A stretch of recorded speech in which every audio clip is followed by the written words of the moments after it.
there's something I want to say, which is today, for the first time ever, I was out driving around and I realized, hey, I've never seen Sona's home.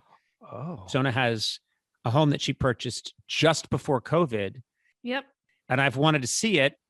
And it's a bit far from where I live, but I was kind of sort of quasi near that area. And I thought I'll stop by. So I called Sona and she said, sure, come on over. She was chatting with me on the phone and I was talking to her in the car saying, yeah, I'll head your way. I think I know the way.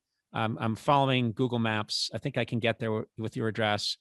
And we're chatting. And I thought she said, I'm cleaning up while you come over, just tidying up a bit. And then I heard a noise in the background that sounded like something shutting. And I said, oh, did you just close like a microwave? That's what it sounded like. Did you just close a microwave? And Sona said something that caught my attention. She said, no, I'm Armenian. We don't have microwave ovens. What? And I don't know what that means. And she wasn't making a joke. And then she said, no, Tak, my husband's Armenian too. So we don't have microwaves. And I thought, this I have to explore. Oh, okay. Why don't Armenian people have microwaves? I'm curious. Yeah, I am too. I never grew up with one. Neither did Tak. You go to our parents' house, nobody has a microwave. I can't speak for all Armenians, but I think most Armenians houses that I've been to, you don't reheat the food by putting it in a box and zapping it for a minute. You put it back on the stove and you basically recook it. And it is laborious. Wow, I'm sensing a little judgment there. I'm just saying, it's like, do I want that radiation in my house? I don't know. I kind of First of all, there's not radiation shooting out of a microwave. That they fixed that problem 2 years ago. Sona, the point I'm making that this, I'm curious about this because this felt like a window into a real thing. You weren't making a joke, but my parents, it's not a generational thing because my parents are much older than your parents. My father's I think he's 128 years old. He is one of the oldest men to ever live. And he has we've had a microwave in our house since like the late 70s. Huh. So it's not a generational thing. Is it, Matt? It's not generational. No. This is something. And Sona, do you think it might be cultural that your culture doesn't believe in putting it in a microwave because that's cheating somehow? It also, you have to admit that when you reheat something in a microwave, it's not the same. So, I wouldn't know. I've only reheated things in a microwave. Okay. I'm serious. I'm completely dependent on a microwave. There's leftover food. My wife's a very good cook and she makes stuff and it's in these Tupperware containers and I open it and I put it on a plate and then I put it in the microwave and I put everything on 2 minutes. I don't care what it is. I put it on 2 minutes. And then I always forget, reach in and grab the plate with my bare hands, burning the skin on my hands. I do this every single time. A squid will learn instantly once it's stung not to approach that object again. I went to a good college and every time I reach in, grab it and my flesh sears. Still, that's what I do with everything. I microwave everything. And I don't know how you can live without a microwave. I just never, you know what? When we were growing up, there was a microwave that was old that someone had that was in the garage that no one used. The only time that I ever used it was I would take it down from the shelf that we were using it to where we stored it. And I would heat up the wax that I would use to wax my legs. What? I'm sorry. Wait a minute. Yeah, and couldn't you have done that in the oven? No, because it's different. That's the wax that needs a microwave. I don't know how to reheat wax in a microwave, but that was it. I never needed it. I mean, everything. Like I'm sorry. popcorn. I don't know anything about this. You have to heat up wax and you put it on your legs and then you pull it off. Yeah, that's waxing. Yeah, that's what Sona. What do you mean you don't know any? I don't wax. Do you wax, Matt? Oh, yeah. Oh. No. Okay. I don't. No.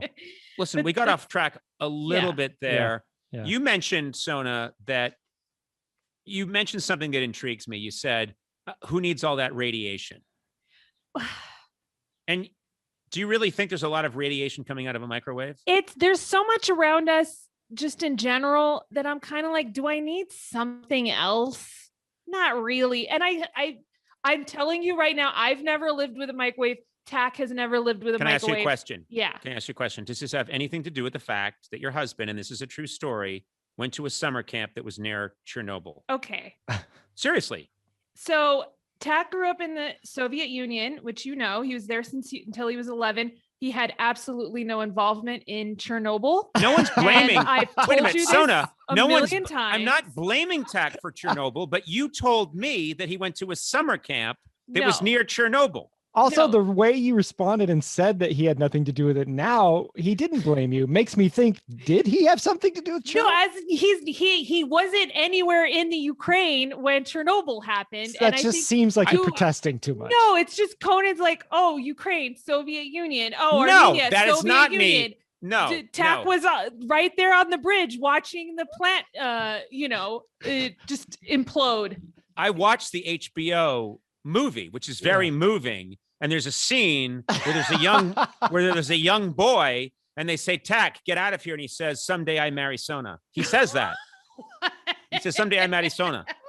You're wondering, like, why is this even in the script? Because it's not a documentary. And he's holding a pivotal part of the reactor that he's taking. Yeah, he's holding a piece of the reactor. This is the way I had always heard the story. Tack was on a school trip. They went to Chernobyl to see the plant. They said, "Don't touch anything." Tack said, "What's in this room?" And they said, "Tack, you irrepressible scamp, you stay out of that room." Tack went in there, removed an important cooling rod, and walked out of the reactor. It exploded, creating one of the worst nuclear disasters ever, after which Tack fled the Soviet Union, came to America, married you, and then you said, maybe we should get a microwave. And he said, "Who needs a microwave? Watch this." And he just put his hand over the food. Okay. Stupid. That's Tack's origin story. Let's sell that to Marvel. I will say, listen, when we were watching Chernobyl, and you talk about Tack having grown up in the Soviet Union a lot, the whole time we were like, fuck. We know Conan's going to watch this, and we know he's going to have all kinds of material. And then when they introduced an Armenian character whose sole purpose was to kill dogs and that was other awful. animals. That was awful. That was awful. The whole time you ruined that viewing experience for us. Like, how Why? does that feel? Because How did I ruin it? Because everything I look at in my life now is like, how can Conan make a riff of this and No. jokes about this? Yeah. No, I never went after Tack in any way related to that. That was too horrifying to me. I did not joke about that. But the minute I realized that Tack had gone to a summer camp pretty much at Chernobyl, I realized how do I not mention that? How do I not mention that? And that he can reheat. He makes ramen noodles just by cupping his hands. You can put the noodles inside. I've seen him do it. He does it at parties. It's fun. This is WandaVision. He's Vision. You're Wanda because you're witch-like at times. Wow. No, I'm saying that in witch-like and that you have powers, Sona. That was a compliment. Okay. When I say you're a real witch, I mean you have a lot of powers. You are not. You are outside the norm. Those are all compliments. And when I say that he's Vision, I mean he was responsible for the Chernobyl accident, and he was a boy who was irradiated, and now he can make ramen noodles in his hands. That's all I'm saying. God. There's no insult in here at all. There's no insult. There's no exaggeration. There's no goofing around. Oh, It's it's that all. simple. Oh, everything you're saying is true. Okay. Yeah. Thank you. We have your admission. Hey there. Welcome to Conan O'Brien Needs a Friend. Our setup today is a little different. Usually, myself, Matt Gourley, and Sona, movsesian, we're all in the same room. This is a little bit of a different occasion. I am in New York City because I came here to do some pretty cool interviews. I had a really good time. Yeah, must be nice. And Great. big stars. Happy for you. Huge stars. Congrats. Huge stars. Wonderful. But I came here to do that, and you guys remained in Los Angeles. It's a lot of money to fly you guys out here, and we didn't want to spend that kind of coin. It's worth it. Not really. So. Elevate the content. Can't put a price on charm. You actually you can put a price on charm, and it's not equal to if you were willing to fly coach. And actually, if you would do that, I know. I know this. Charm about like you. this, don't fly coach. So anyway, I'm here in New York, and my charming pals are in Los Angeles at the moment. So we're on what's called, and this might be new to some of you, it's called Zoom. and it's a technology that really exploded during COVID. This is a revival of our COVID days when we were doing the podcast and we weren't all in the same room. So let me just put it to you guys. Do you feel that our energy is different when, say, we're in different spaces? Gourley, you're in your wonderful home in Pasadena, and Sona, you're in. Hey there, welcome to Conan O'Brien Needs a Friend. Our setup today is a little different. Usually, myself, Matt Gourley, and Sona, movsesian, we're all in the same room. This is a little bit of a different occasion. I am in New York City because I came here to do some pretty cool interviews. I had a really good time. Yeah, must be nice. And Great. big stars. Happy for you. Huge stars. Congrats. Huge stars. Wonderful. But I came here to do that, and you guys remained in Los Angeles. You know, it's a lot of money to fly you guys out here, and we didn't want to spend that kind of coin. It's worth it. Not really. So, Elevate the content. can't put a price on charm. You actually you can put a price on charm, and it's not equal to if you were willing to fly coach. And actually, if you would do that, I know this. Charm about like you. this, don't fly coach. So anyway, I'm here in New York, and my charming pals are in Los Angeles at the moment. So we're on what's called, and this might be new to some of you, it's called Zoom.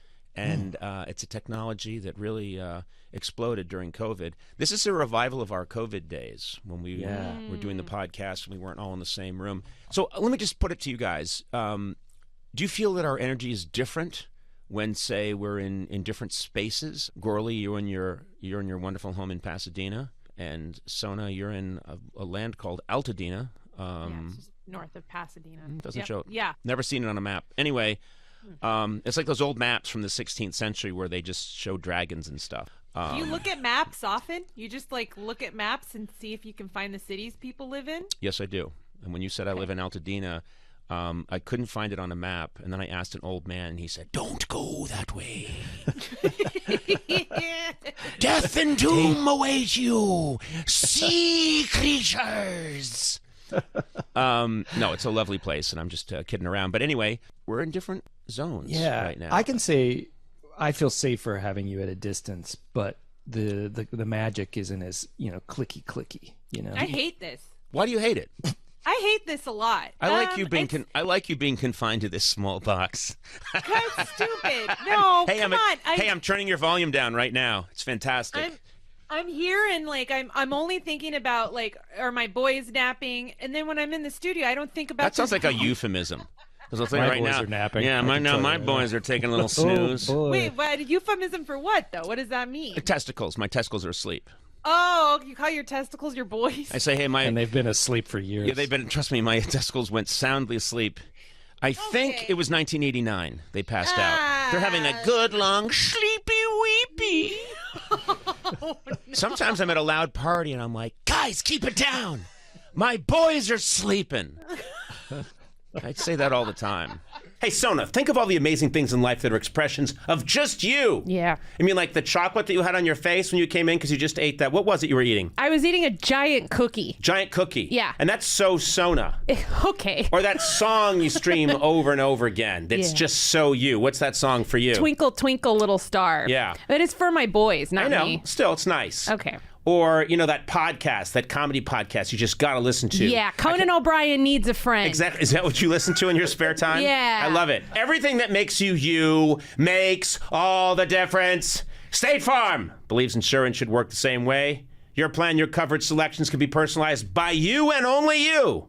Cool. I shouldn't shout, but this is how strongly I feel about it. You got so aggressive. The ability to choose the plan you want by picking the options that fit you, like choosing to bundle your home and auto policies, is what the State Farm Personal Price Plan is all about. Getting the coverage you want at an affordable price just for you. Call or go to statefarm.com today to create your State Farm Personal Price Plan. Prices vary by state. Options selected by customers. Availability and eligibility may vary. See, this is the kind of magic we wouldn't have had if we were all in the studio together. That's But because we're all in separate spaces, I feel comfortable when Sona, when you bring up your children, immediately making it about my testicles. Okay, And that's the 'cause kind you of wouldn't magic have done that in person. No, I'm very proper when we're in person. Oh, oh, you're a proper guy. I'm a proper boy. Oh, I love when you do your character work. Who's this Do you like character? that? Yeah, this who's is this? Conan as a proper guy. Let me hear it. Oh, I'm Conan. I'm Conan. I'm a proper Okay, guy. now I do your proper things. Do your French guy. Oh, yes, little Mickey. Oh my It's god! not good. Oh my god! It's the worst character work of all time. What are you talking about? I'm a professional. I used to ask. Oui, oui. Yes, Okay. I would like to apologize to our French listeners. Can you do better? Can you do a better French guy? No, I can't. That's who could top that. That is a No French. one can. That's a French Canadian cartoon. I think you're doing. Yeah. And Yeah, the man give has me had a a German guy. Yeah. Can we hear German guy? Wait Wait a minute. That's the French guy. What's French guy's back? That's the Oh French no, that's guy. the French collaborator. Do it Yeah. both. Just like is hold on. my God, Shut okay. up, guys. Shut up. I'm getting into character. Shut your fucking mouths real quick. You dumb. Hold on. Now you got German. Now that's the German right there. I like the bratwurst. I like the Wiener Schnitzel. Why are you milking a cow? Oh my God. Hey there. Welcome to Conan O'Brien Needs a Friend. Joined as always by Sona Movsesian. How are you, Sona? I'm all right. Yeah, I'm all right. Okay. Okay, Nice. I'm okay. All right. Okay. That's weird. And Matt Gourley, how are you? I'm okay, but I'm worried about Sona. Yeah, what is did that? I say? Because if I say a one word answer, it's like not enough. So I thought I'd zhuzh it up a little. Oh, that's you zhuzhing it up? Yeah. That's with zhuzh? How is it if every time the podcast started, I was like, "Hey, Conan, how are you doing?" I'm doing really well. Thank you very much. Okay. Appreciate it. I really do appreciate it. Why do you... You're not going to be that cordial. You have a very complex, powerful, sophisticated microphone inches from your mouth, and you're constantly yelling. Is that, Eduardo, is her volume an issue? No, Be honest. I wouldn't Be say honest. so. Be honest. He's married I'm to an being honest. Armenian girl, so he knows what's up. So is this just it's an Armenian thing? I have the filter on, yes. This is the, you guys speak very loudly to each other in your Yes, house. we do. Now you've got me all. Now you've You got can't me all. even do it. You can't even do it. You can't even whisper. You know, it'd be so funny if you were in any kind of job that required you to whisper Yeah. and you couldn't do it. Librarian. Do Yeah. it. You guys, welcome to the library. Hey, welcome to the neonatal ward. Now, we do try to use softer voices here.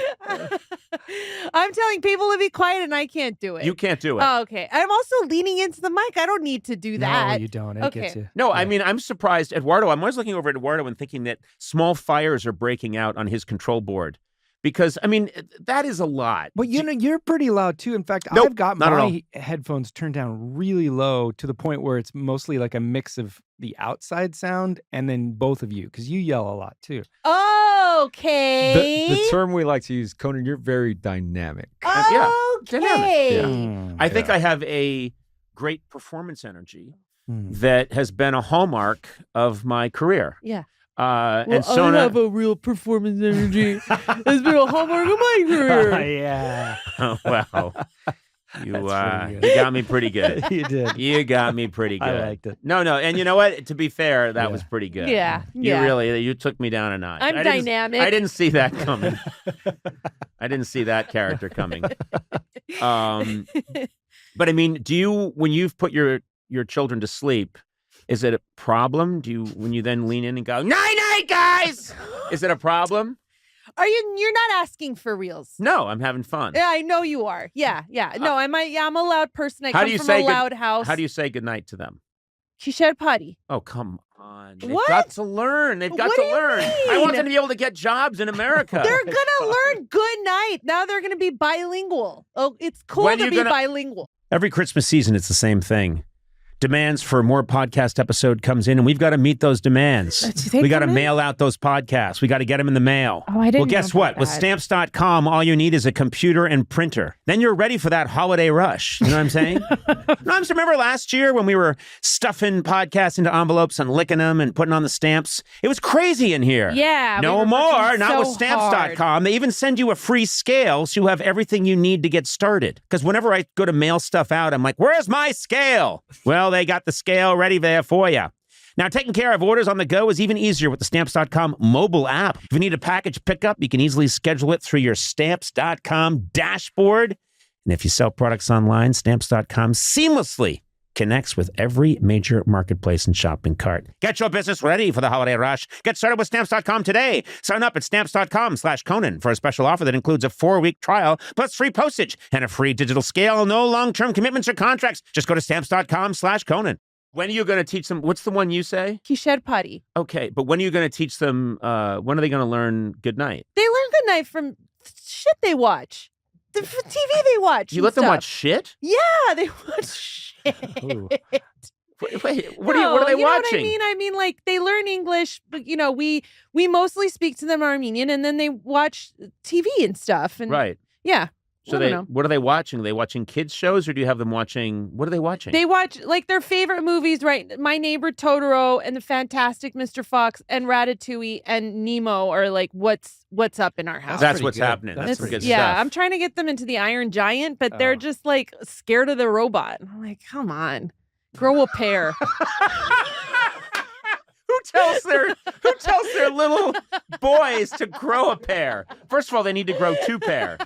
They don't each get 1 testicle. Hey guys, grow a pair. What? We only get 1. Don't speak English, or you'll get a beating. Oh God! All right. All right. Well, we just got a peek into your world. Did no one speak Gaelic in your house? Yes, all Irish people speak Gaelic. I don't know. I don't know. I don't even honestly know what Gaelic Is sounds like. Isn't Old Irish just called Irish, right? Am I wrong? Is Gaelic Scottish? No, Gaelic No, is I think- It is? Yeah, it's Then I'll is cut that. I look like a fool. No, you have to keep that in. No, I don't. Because I'm you the are editor. Irish. he's the And a editor. fool. Yeah, but no, you got to keep that in. No, so Gaelic everyone knows. is the old language Okay. of that island, of that particular island. Does your family speak Gaelic? Of course not. What are we? Sorry. The only Irish thing about us is that I grew up hearing a lot of Jesus, Mary, and Joseph, and Jesus Christ, Jesus, Mary, and Joseph. I mean, it was constantly the response to everything. Yeah. And I think that's, but I don't even think, I thought that was a Catholic thing. And then I knew that when I first started working with Robert Smigel, he'd be like, "Oh, Jesus Christ, what are we going to do?" And I'm like, "Oh, okay. Jewish people say Jesus." Yeah, all the time." everyone. I think it's Yeah. something that a lot of people say. Yeah, I didn't realize. I thought Yeah. it was just Catholics that said that. Welcome to Conan O'Brien Needs a Friend. I just spit some gum out of my mouth. How many sticks? How many? I think I put in 3 pieces. Right. Sona, you've observed over the years that I'm incapable of having just 1 stick of gum. It is, but it's not even like you have the pack in your hand. You take it, you wrap it, you shove it in your mouth. Then you unwrap another one, you shove it in your mouth. Then you unwrap another one, you shove it in, and it's like there's like 5 or 6 pieces in there sometimes. And you chew it for like 5 minutes, and then you just spit it out. It's fucking weird. Wow. Well, I thought you were going to say this was kind of endearing, or there's a little trait Conan has, but it got bad I quickly. didn't mean to say it. It is like when you were chewing right now, it's nice that I know that you have so many sticks in your mouth. That is nice. There's something compulsive. I mean, I have a compulsive nature in some ways, and gum brings it out. If there's 20 pieces of gum in a pack, I want to get through them. It feels to me like a task. Why? Like I've got to get through these pieces of gum. If it's the little kind of small rectangles like the tridents, I'll get like 4 of those in my mouth and be chewing them, and I feel like I've got to get this done. And then I've got to get on to the next ones. I kind of understand. Do you understand what I'm talking and about? I'm not happy about that. And you know what? I think I don't smoke, never smoked, but in movies, I'm always fascinated when people smoke because it speaks to me. And I think if I did smoke, I'd be one of those guys that smoked 4 packs a day. Chain smoker. I would just be, I'd be lighting one cigarette, getting through it, and keeping my eye on the next cigarette. That's what I'd be doing. And it would be, it's a compulsion. You know what? If it's gum, it's okay. I don't see anything wrong with it. It's just sometimes you do things with a way of showing that you're like almost punishing yourself. Well, no, I mean, it's the way I brush my teeth, too. Yeah, you're really hard on yourself. When I brush my teeth, I just go through toothbrushes really quickly because they practically catch fire from the friction of me brushing my own teeth, which is why I switched to one of those electric toothbrushes because you can't be as crazy. But when I'm, and it's the same way, I mean, I saw this, I grew up, my father's the same way. He washes his hands like he's murdering his enemy. His lifelong enemy. He washes his hands and he's squeezing. And if you could slip a piece of coal in between his hands while he's washing them, he'd crush it into a diamond like Superman. You do that sometimes when you laugh really hard. You sit back and you go. Of course.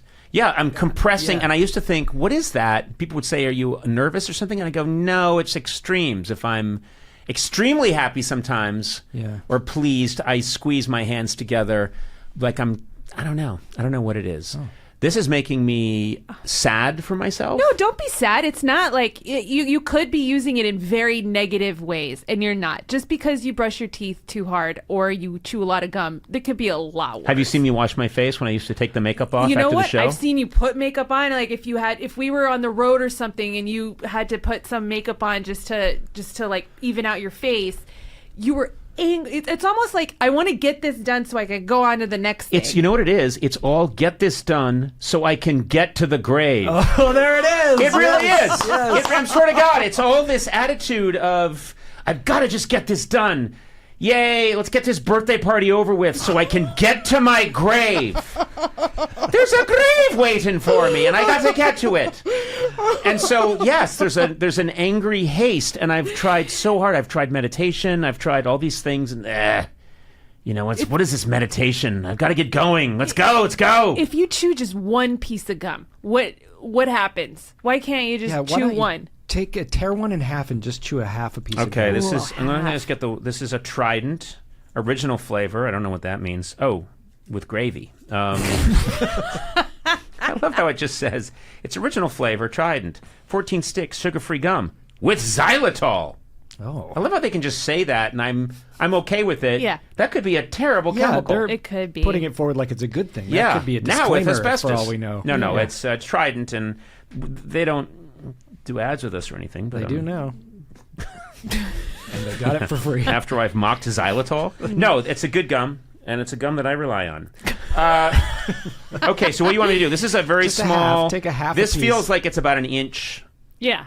Right? I'd say that's 2. It's a standard size, not a long piece. You think this is 2 inches? That's an inch. Then I'm in good shape. Oh man! Come on! I'll Here we bet go. you that's an inch and 3/4 by half an inch or 5/8 of an inch. Okay, Jesus these are. We'll be back with more boring bets in a minute. You know what? I bet you that peanut weighs less than a gram. Okay, we'll be back. Hey, we all have our compulsions. All right, so I'm taking. I just broke this Trident piece in half. Yeah. I'm going to try and just put that in. All right. You're sound. chewing too close. You're chewing I have too that close. misophonia thing that I can't take people chewing. Yeah, it's too close. My daughter has that and can't stand anyone chewing or eating anything. I can't either. Hold on. Why did I ask? I don't like too much crunch, but I'm okay with everything else. It's not enough. Yeah. That's it. Welcome to Conan O'Brien Needs a Friend. I just spit some gum out of my mouth. How many sticks? How many? I think I put in 3 pieces. Right. Sona, you've observed over the years that I'm incapable of having just 1 stick of gum. It is, but it's not even like you have the pack in your hand. You take it, you wrap it, you shove it in your mouth. Then you unwrap another one, you shove it in your mouth. Then you unwrap another one, you shove it in, and it's like there's like 5 or 6 pieces in there sometimes. And you chew it for like 5 minutes, and then you just spit it out. It's fucking weird. Wow. Well, I thought you were going to say this was kind of endearing, or there's a little trait Conan has, but it got bad I quickly. didn't mean to say it. It is like when you were chewing right now, it's nice that I know that you have so many sticks in your mouth. That is nice. There's something compulsive. I mean, I have a compulsive nature in some ways, and gum brings it out. If there's 20 pieces of gum in a pack, I want to get through them. It feels to me like a task. Why? Like I've got to get through these pieces of gum. If it's the little kind of small rectangles, like the tridents, I'll get like 4 of those in my mouth and be chewing them. And I feel like I've got to get this done. And then I've got to get on to the next ones. I kind of understand. Do you understand what I'm talking and about? I'm not happy about that. And you know what? I think I don't smoke, never smoked. But in movies, I'm always fascinated when people smoke because it speaks to me. And I think if I did smoke, I'd be one of those guys that smoked 4 packs a day. Chain smoker. I would just be, I'd be lighting one cigarette, getting through it, and keeping my eye on the next cigarette. That's what I'd be doing. And it would be, it's a compulsion. You know what? If it's gum, it's okay. I don't see anything wrong with it. It's just sometimes you do things with a way of showing that you're like almost punishing yourself. Well, no, I mean, it's the way I brush my teeth, too. Yeah, you're really hard on yourself. When I brush my teeth, I just go through toothbrushes really quickly because they practically catch fire from the friction of me brushing my own teeth, which is why I switched to one of those electric toothbrushes because you can't be as crazy. But when I'm, and it's the same way, I mean, I grew up, my father's the same way. He washes his hands like he's murdering his enemy. His lifelong enemy. He washes his hands and he's squeezing. And if you could slip a piece of coal in between his hands while he's washing them, he'd crush it into a diamond like Superman. You do that sometimes when you laugh really hard. You sit back and you go. Of course. Yeah, I'm compressing. And I used to think, what is that? People would say, are you nervous or something? And I go, no, it's extremes. If I'm extremely happy sometimes or pleased, I squeeze my hands together like I don't know what it is. Oh. This is making me sad for myself. No, don't be sad. It's not like you could be using it in very negative ways, and you're not. Just because you brush your teeth too hard or you chew a lot of gum, there could be a lot worse. Have you seen me wash my face when I used to take the makeup off after the show? I've seen you put makeup on. Like if we were on the road or something, and you had to put some makeup on just to like even out your face, you were. It's almost like I want to get this done so I can go on to the next thing. You know what it is? It's all get this done so I can get to the grave. Oh, there it is. It really is. Yes. I swear to God, it's all this attitude of I've got to just get this done. Yay, let's get this birthday party over with so I can get to my grave. There's a grave waiting for me, and I got to get to it. And so, yes, there's an angry haste, and I've tried so hard. I've tried meditation. I've tried all these things, and what is this meditation? I've got to get going. Let's go. If you chew just one piece of gum. My friends and I, we bought tickets to go to Disneyland. That's normal behavior. And how many are there of you? There are 3 of us. Okay. 3 grown adult women going to Disneyland. Right.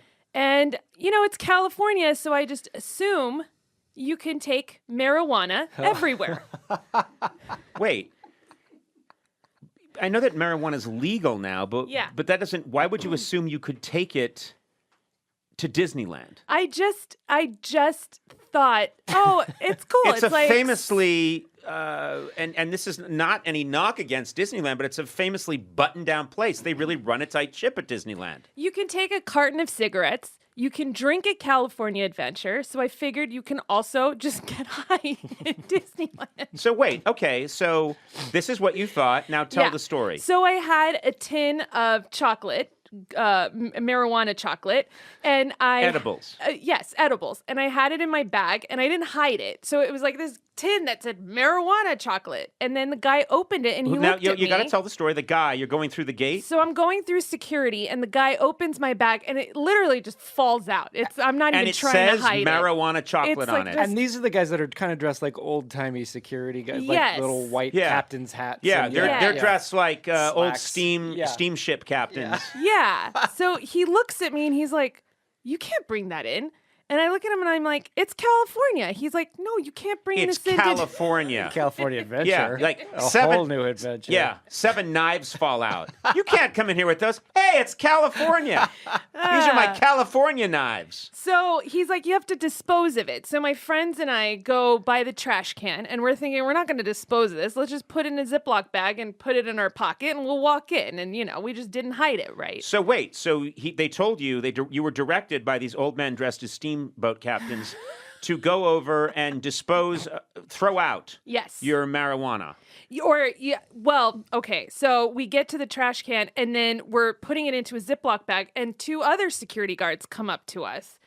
And they're like, "We see what you're doing." Oh my God. And we were incredible. like, we weren't trying to hide it. We're trying to just put the weed in a Ziploc so we can take it inside. She's like, no, you can't bring it into Disneyland. Right. Which I thought was clear the first time. It was. I thought it was clear when they said you've got to go dispose of that and there's the trash can.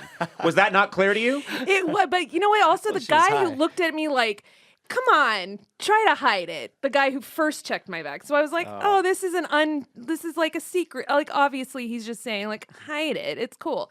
But he did not mean that. He meant get rid of it. Right. And I'm just going to say this because I'm a big fan of Disneyland and of the Disney Corporation and the products they make.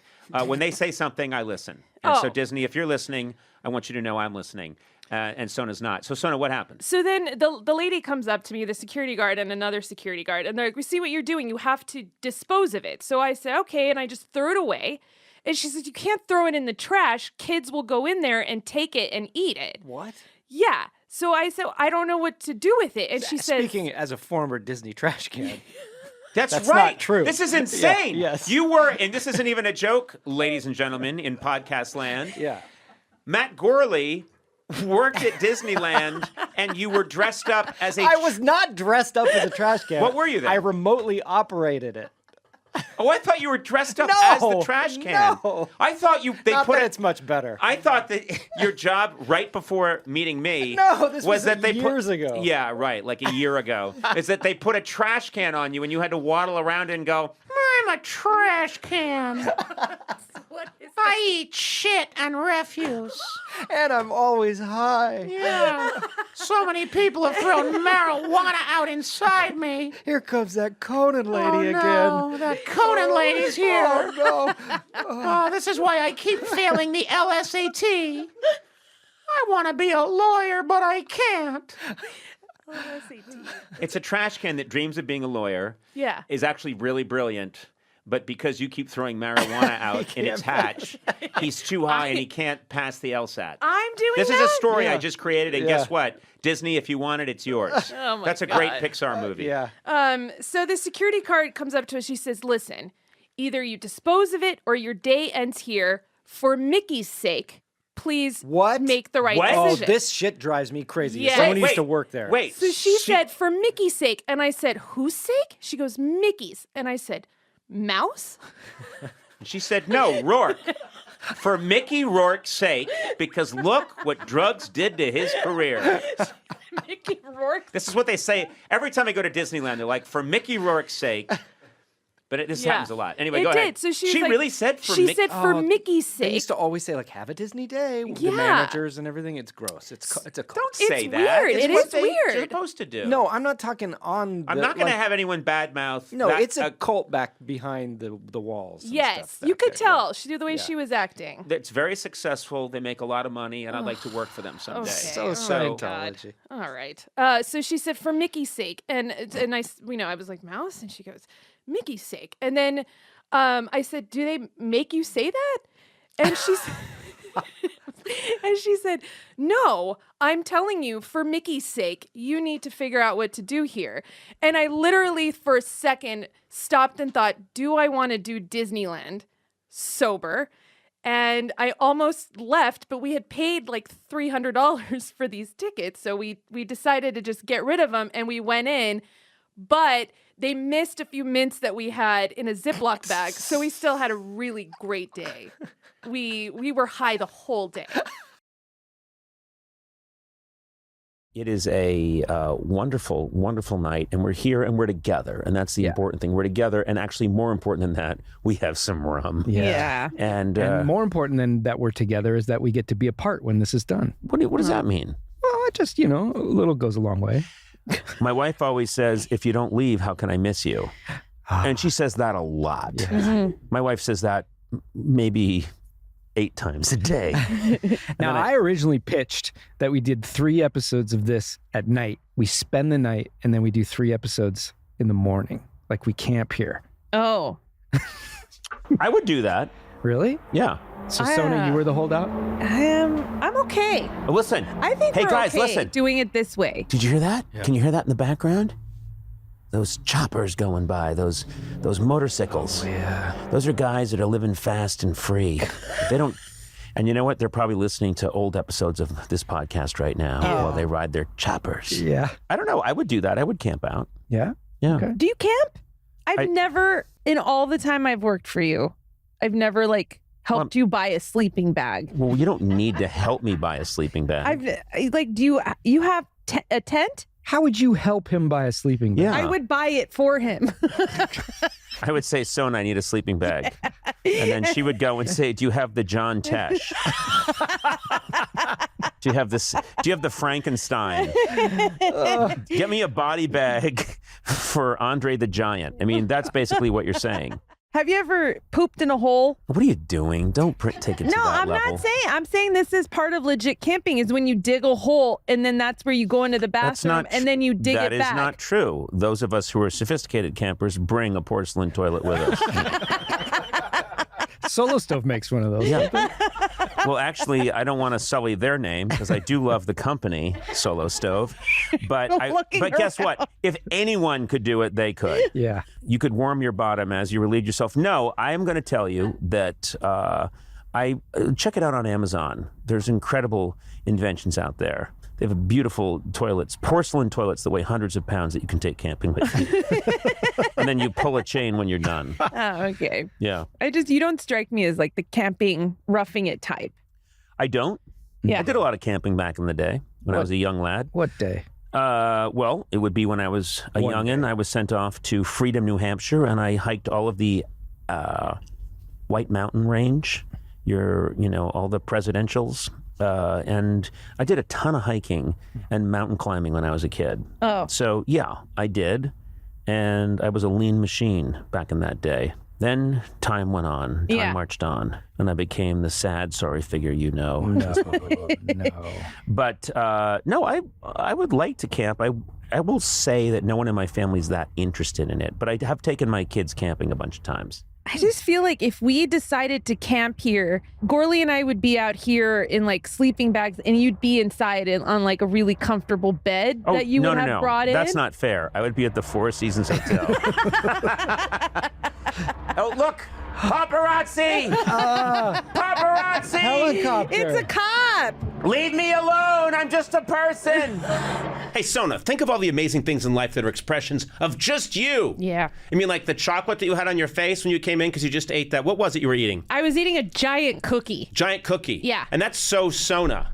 Okay. Or that song you stream over and over again. That's just so you. What's that song for you? Twinkle, twinkle, little star. Yeah. But it's for my boys, not I know. me. Still, it's nice. Okay. Or, that podcast, that comedy podcast you just got to listen to. Yeah, Conan O'Brien needs a friend. Exactly. Is that what you listen to in your spare time? Yeah. I love it. Everything that makes you makes all the difference. State Farm believes insurance should work the same way. Your plan, your coverage selections can be personalized by you and only you.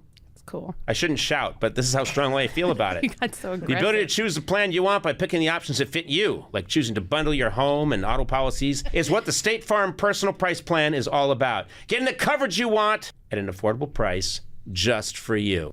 Call or go to statefarm.com today to create your State Farm Personal Price Plan. Prices vary by state. Options selected by customers. Availability and eligibility may vary.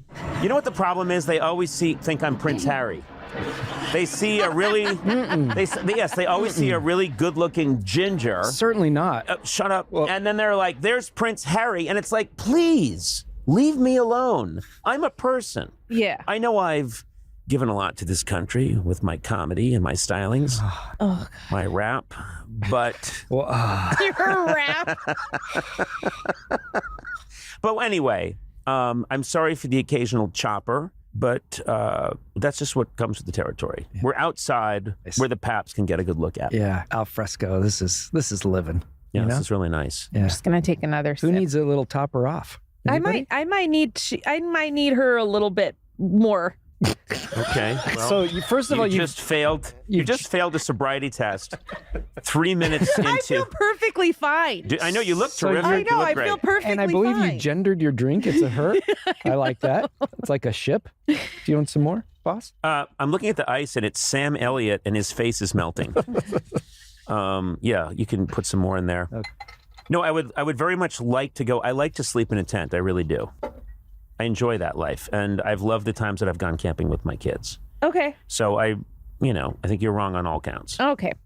I don't think I am. You are. Okay. You're All right. But okay. And also, I'm really good at an camping breakfast. Are you? Yes, I am. I know how to make. I brought a little portable, heat up skillet last time I went. And I made a lot of pancakes for my kids, and then other kids came who were nearby, and I made a lot of pancakes for them. I'm just saying, I know I'm a failure at most things, but I do very well at a campsite. Who are these other kids? They were actors I hired. The sad thing is they were child actors from a long time ago. So when they showed up, they were all in their Jackie Cooper. 40s and 50s. Remember me on 8 is Enough? Oh my God. Jason What are you doing Bateman. here? Yeah, Jason Bateman. No one's ever come in a guns a-blazing. No. What? Like Julie Bowen. I love Nobody it. has Are ever you come kidding in. me? This is like I was doing like pump up laps in my house. Like, you got this, like a 14-year-old boy before the big game, and I was so nervous because Why? It's us. No, because I've listened to you way too much. I've Right. listened to you, and like I said, I feel like I've got the code, and so although I am losing track of it I'm right not now. sure there is a code. I honestly don't think there is. I think, but not an know. intentional I code haven't. anyway. I don't pay attention that much. I know. We all Yeah. know. I zone out. That is your MO. often, That has yeah. always been your MO. Yeah. You zone out. Sona, why do you put up with this? He puts up with a lot too. But so. are you really as terrible an employee as they make you out to be? No. I mean, they make you out to be like somebody who's like starts to make an airline reservation and kind of gets through one half of the ticket. I have done that. And then you end You up cannot. the bet. You know Gone what? on, You, kick you- it back. I'm going to say this. I'm going to say this in Sona's defense. You probably don't want to go down this path because. and listen, I say this with love. I am quite. Sona's got a book that's coming out Yeah. called "World's Worst Assistant." I do. Yeah. That she wrote that's really good, and I wrote the foreword, and I'm quite honest in the foreword, I believe. Yes. But one of the things I go out of my way to say is that I love Sona. Uh-huh. We are besties, but some of the shit she has pulled. Oh yeah, no, I mean, We're pals. you know what's interesting? My wife has pointed out to me that she's never seen me. The minute Sona had these twins and I started getting pictures, I stop everybody and make them look at pictures of her kids. And she said, Charlie you and didn't, Mikey. Yeah, and she said, you didn't do this with our kids. And you still don't do it with our kids. I'm like, kids, look at these guys. Yeah. I mean, I'm going to say he's going to be the godfather to my boys. Yeah. To both? That's how we're very close. He's Yeah. going to be. Has he been told this? Am I in on like the big I know. I'm reveal? telling you. Oh, by the way, can you do it? No. No. I Pretty busy. No, I haven't done it yet. didn't- no. They asked me, I came over and Yeah. you and Tack asked me to do it. And it was really funny because it was very subtle, but her husband, Tack, who's a very funny guy, he had music playing in the background. And then they said they wanted to talk to me about something. And then he quietly, I don't know if with a remote control or something, but he switched the song and it was just playing kind of quietly in the background. But he started playing as he was asking me, as they were both asking me, the Godfather theme. I was going to. I love it. And so he's talking, and it's You come to me. yeah, it was so subliminal. It was at this great. kind of low level, and then I heard like the, but it's subliminal, and then they're like, we want to ask you something, and then it was really funny. Hi, my name is Penn Badgley, and I feel the dull echo of imposter syndrome at the prospect of being Conan O'Brien's friend. Really? Yeah. You feel like you'd be an imposter? Why? Why do you say that? So in order for me to even like show up here in a way that's enjoyable for anybody, I just like have to be honest about how surreal it is. I mean, I grew up watching you. And yes. and you truly are. It's just I don't find myself often feeling this way, and like I said when I shook your hand, it's an honor, and I just the more I listen to this show, the more I realize like. Oh my God! Yeah, hold on a second. Sona just walked in. Sona, this is good timing. Yeah, no, yeah, and this is of course this is Penn Sona Penn. So nice to meet you. Yeah, right over here, Sona. Are you doing are you actually recording? We're doing the show, podcast. and you know what? Sona, you know what I love? Penn was just going on about what an honor it is to meet me, and you interrupted that, and now it's probably out of his head. Yeah. No, you're welcome. I'm sorry. You're fine. Yeah. You're okay. You don't need that kind of reassurance. I was loving You're so it. I'm self-confident. I'm a fan of this gentleman, and I was liking. I will say he was ladling a little bit of gravy over me, and I was enjoying every second of it. But I actually was trying to not be flattering. It's more like it's surprisingly. What's the word? Yeah, it's like an honor sounds like such a platitude. It's right. But it's just nice to be here, I guess. Well, it's nice to have you here. It's nice to have you here. And during the pause you took, I can get someone who sounds like you to put in godlike, iconic. You're such a humble person. Conan, I have to tell you. Yeah. Nobody sounds like me. Okay. Well, isn't there some way, Eduardo, that during the pause when Penn was thinking of what to say, no, Eduardo, be honest, isn't there some way we can manipulate Penn's voice to say, "You are my hero"? There's a way. It won't be good, but there is a way. But we could explain that he choked on a chip. He was eating a pita chip at that moment, and he choked. Yeah. And you are an inspiration. That's how Gourley sounds. Yeah, exactly. I don't know why you turned into Yoda all of a sudden. Quick time out. I'm hearing music coming from a device. Oh my God, Sona. I'm sorry. And when I told you this was going to be the low point of your day, you weren't lying. What is wrong with you? The flattery truly. Sorry. You come crashing in late. I didn't know you were recording yet. And what music were you listening to? I was listening to Billie Eilish. Okay, well, that's a good choice. I was enjoying my drive over here, and then I was having a really great day until I walked into this room. I swear to God, I thought I heard music. I did too. I thought it was being gracious. But I swear to God, I thought it was so subliminal. I thought I was falling in love with Penn Badgley. Seriously, like I was looking at you and you were saying these nice things to me, and I heard music. This is and what I it's thought, like. I'm in love with Penn Badgley, which I'm sure a lot of people are. You know what? Maybe it wasn't my phone, and maybe you actually. I feel like you are. You've been talking about him a lot. This is exciting. Because Sona, I think maybe there's something you're okay with talking about on the podcast. You are? Would you want to?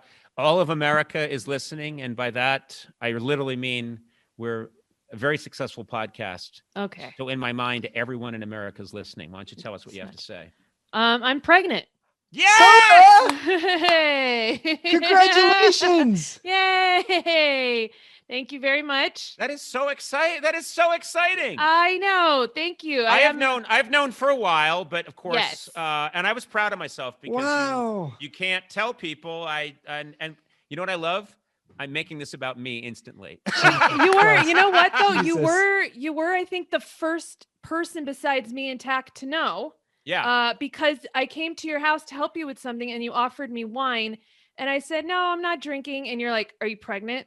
You just immediately asked me. And I think we had found out the day before that we were. So, and it was weird. It was 9:00 in the morning. And I was drinking out of a bottle of wine. I wasn't even pouring it into a glass. And I was like, Sona, have some. And she said, well, I don't think, what are you, pregnant? What's the due date? When does the birth certificate man come around? That's right. It's whatever. 6 months after you give birth, that you have to get the same guy who was 4 months late for your dad's birth certificate. You know what I'm going to do? I'm going to track that guy down, and I'm going to fly him to the United States so that he can handle your birth certificate. Well, I don't think he came because of my dad. He came to the village and he's like, okay, what babies were born? And then people were like, my baby was born and my baby. You're like, okay, all of you have a February 5th birthday. Oh my God. That's how they did it. Do you think he did other things too? I get the sense that he didn't. He sounds like a guy who came to the village to deliver mail, Yeah. give you your birth certificate. He probably had a soft serve machine, you know, if anyone wanted ice cream.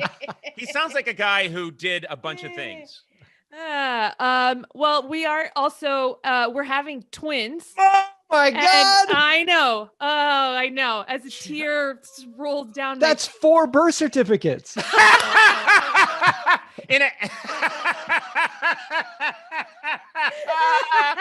Oh man, good one, Gourley. You just hit it. That was the natural. You hit it out of the park. It hit the lights, and the lights exploded. I'm going on Tylenol PM every day. Yes. You are so funny when you're jacked on Tylenol PM. Oh man. So Sona, you're having twins. Can I ask more questions? Do we know the sex? Yes.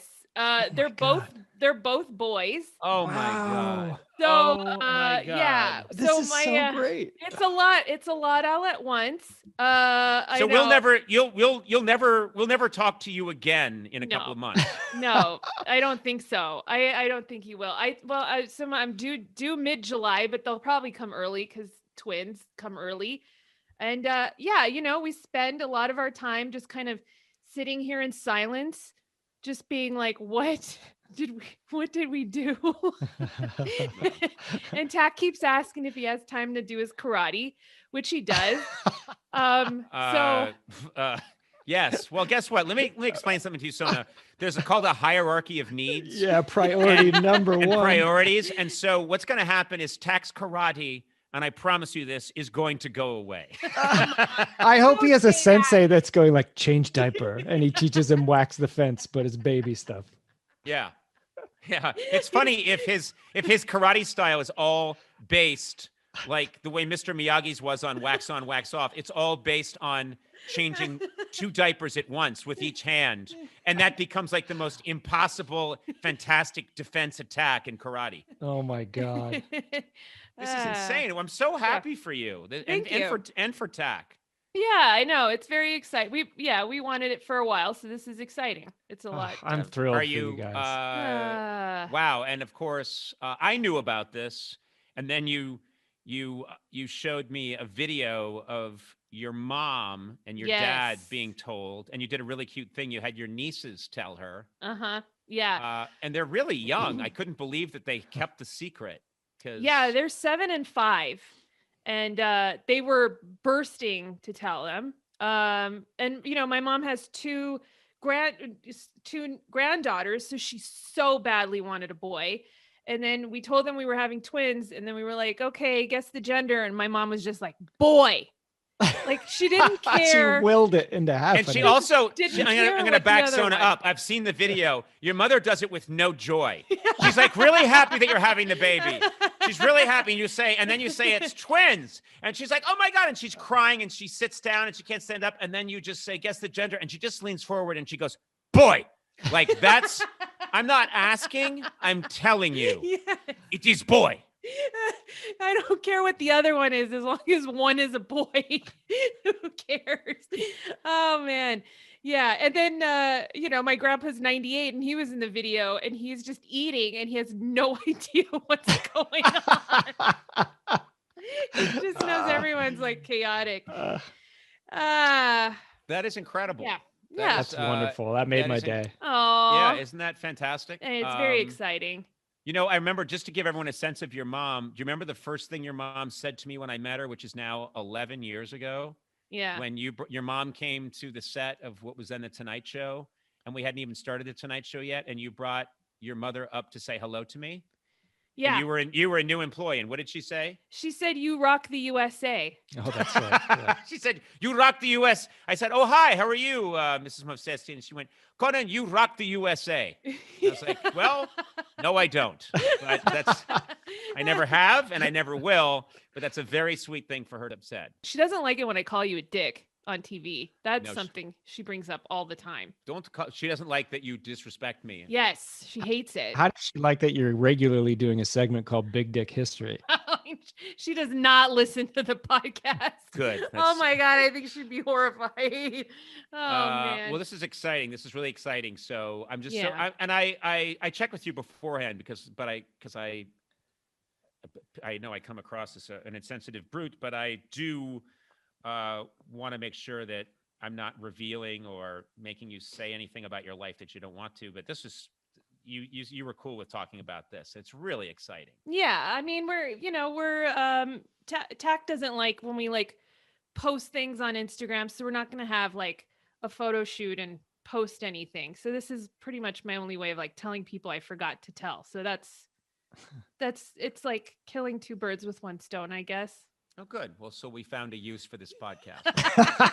A baby announcement. That's terrific, Sona. That's great. It's very Yeah, convenient for me. Yeah. So thank well, you. If anything else, if you want to tell TAC what time his karate class starts, you can make that announcement too. Well, I just wanted to I'm so glad that's out there. What do they say in Armenia? I mean, I know that like the Jewish people would say like, oh, Mazel Tov, or is there any way of saying, what do you say? Like, Achka Luis. It means light to your eye. Light to your eye? What? Achka Luis, like your eye, light in your eye. What's going on over there? Yeah, I mean, birth certificates are coming months late, and then Come the way on. I mean, in this country, applying light to someone's eye is a neurological exam. It's a way Yeah. of telling if you've been injured. So if you want to congratulate someone, you could theoretically just shine a flashlight in their face. I guess. I don't know. Achka Luis. Achkat Luis. Achkut. Achkut. Achkat Luis. Yeah, Achkat Luis. that's good. No, not Barev, lice. Achkat Luis. Not Luis. You don't. You said Luis. lice. That was bad. I speak fluent Armenian. What are you talking about? Oh yeah. Yeah. Barev. Barev. Inch pasek. Inch Barev, pasek. inch pasek. Inch Lavem. pasek. Okay. My friend Lavem. Kev work. For God. You just said a name. Yeah. My And you friend guys repeated the same thing over and over Yeah. again. Share. No. Arpi No. Ekmekjian. I went to high school with her. Yeah. Share. Share. That's what I say constantly. You know, it's funny since knowing Sona and famously knowing Sona, everywhere I go, Armenian people are like, Conan! and then I go, Barev, inch pasek, and they go, Lavem. And now I can say, what is it? Light in your eye. Light in your eye. Achka Luis. Achkat Luis. And then I Yeah. can say share. Oh, you don't have to say share. Why? She's Armenian. You're just gonna yell out Armenian people? Well, I'm not going to mention the Kardashians. Oh, it's probably for the best. I think so. I think Mm. share's the better way to go. Yeah. All right. Well, congratulations. Very happy. Thanks, Yeah, guys. really happy. Really Thank happy. you. If that's not a segment, I don't know what is. Okay, Summer S'mores episode 5. Last one outdoors. We're going to light up This our- is cool. Now, Oh, that is so cool. well, you have to explain what's happening. Matt Gourley made these amazing drinks, and is this an old fashioned? Yeah, There we go. chocolate old fashioned. It's a chocolate old fashioned, and I believe it's made with Whistle Pig whiskey, which is good stuff. And then you put a little s'more. That's a cute little s'more in there. I had to literally drill these golden grams with an actual drill Oh my god. to get this match to go through, or else they'd break. I'm That's gonna cute as blow this shit. out before it. Yeah. I've No, never I'm gonna tested let mine this. Toast. I'm gonna let mine toast. It's not my gonna shit a toast. little. It's just gonna. You'll see. It's burning. It's on fire. Yeah. So it's a little s'more. That's a cute little s'more there. So these are 2 golden grams 2 golden grams. Yeah. and a mini marshmallow. I'm gonna eat that because that looks. I'm not a fan of s'mores, but size makes all the difference. And Mine's this is a burnt. mini. Mine's burnt. What'd you say? Mine's burnt. Mine is burnt. Glad I asked what you were saying. That's good. You know what? That is a s'more I find acceptable. Because there's not a lot of marshmallow. Right, and it's just the amount that I want. I agree. It's just a little bite. And when we talked about doing a s'mores cocktail, I didn't want any marshmallow taste in this drink. Oh my God. You okay? You didn't even have anything to drink yet. And you're a stumbling, bumbling mess. I'm just holding it. I went to throw my match in the Oh, solo that's good. stove. Let's talk about this drink. This is a good drink. What's going on here, Gourley? And you are quite the mixologist. No, I'm just a hobbyist. I figure these things out as needed. Well, tell me what went into this concoction. This is Whistle Pig, that camp stock whiskey that they sent us. Yep. That apparently was roasted over a solo stove or something. Talking about This is a brand camp stove fusion. wheat whiskey, and it's called the Smokeless Toast because it was, I guess they used a solo stove, so there was no smoke. Yeah. And it's actually That's so a good. very cool bottle. That's a cool bottle. I want to just lick. There's chocolate on the rim. I want to just. Can I just lick it? It's lickable. Can I ask a question? Was there a meeting that took place where everybody was like, let's do the alcohol in the 5th episode? Yes. Okay. And it wasn't just you. And guess what, Sona? Basically, it's a version of an intervention. We're inching towards an intervention. What kind of intervention gives me alcohol at some point? Next summer is going to be a full-on intervention. That's next summer, we're going to show you a photograph of liquor an hour after the final act. You guys are terrible at interventions. But I am curious if it was like, guys, last year, from the year before, and the year before was a mess. Yes. Wasn't a mess. Why am I not in those meetings? Well, let's just say sober heads prevailed. This one got drunk. I agree. I was part of the one saying I don't want to do that again. Oh, It wasn't you. This is my house. I thought we were going to get fucked up. We still can. It's the last episode. You can go for it. It's the last episode. I'm downing this. This is really good. Thanks. It's very good. It's very tasty. Now, again, what are the flavors in here? You said you use the whistle stop. Whistle Pig. He's already drunk. Sorry, it's not. It's just that it's not a. So. Hey, I'm curious. I'd like to know the ingredients. We got the Whistle Pig. We've established that. I like how you retook that as if I'm going to edit that out. You know what? I trust you to make me look good. We got the Whistle Pig. Yeah. Wheat whiskey. What else is in here? There's some Aztec chocolate bitters, some Trader Vic's chocolate liqueur, a little bit of Angostura bitters, some simple syrup, and then one of those Luxardo cherries, but it comes with a little bit of like the cherry slime, That's pretty good. Sona, just go a little slower. I did not understand a single ingredient that you just mentioned. Because you just keep guzzling it. You know why I think it's a sipping drink. It's just this is a dessert but there's drink. so much chocolate in it. There's so much. I'm already almost done with this. I can make another. More? Yeah. Oh hell yeah! There's a whole decanter on the. When you counter make a drink and it has this much sugar in it, it's pretty sweet. Yeah. Yeah. I'm not one for. I like sweet fruity drinks, but I don't love sweet chocolatey drinks. So this is good. I tried to mild it up a little. This is like it's got. What's up? What's going on, Sona? It's so good. It is so. This is my favorite drink of all time. Oh my God, Sona! Yes. Wow, and you're like an alcoholic. That's really saying something. That's like. They're all laughing. Like, it's true. It's true. It's like Ted Bundy saying this. Now this murder tops them all. You know what I mean? Oh wait, I have a whole stack here. Oh my God, you made me snot. Hey, wait, what's the cherry? What's special about the cherry? The cherry looks like it's had some kind of experience. What is it? What happened to the cherry? What did the cherry go through? The cherry was in an emotionally abusive relationship prior to this drink.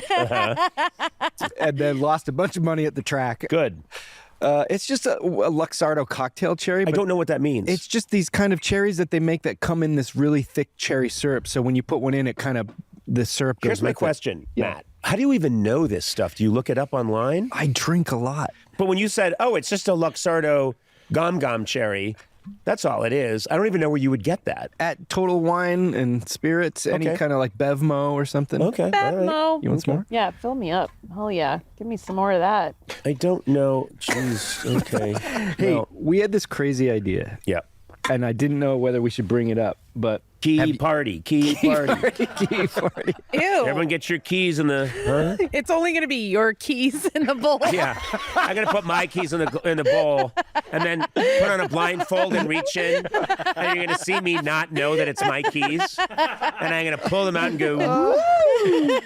And then you're gonna see me go off in the woods, and then the coyotes will attack me, attack my excited body. Go ahead. When you guys were at camp, did you ever play Chubby Bunny? I don't know what that is. No. You don't? I don't know what that is. Okay, we don't have to do this, but this was just an idea that came up when we were discussing this season.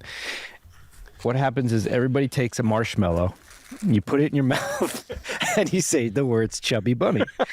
And then we take turns adding a marshmallow each time until someone can't say Chubby Bunny anymore and they're out.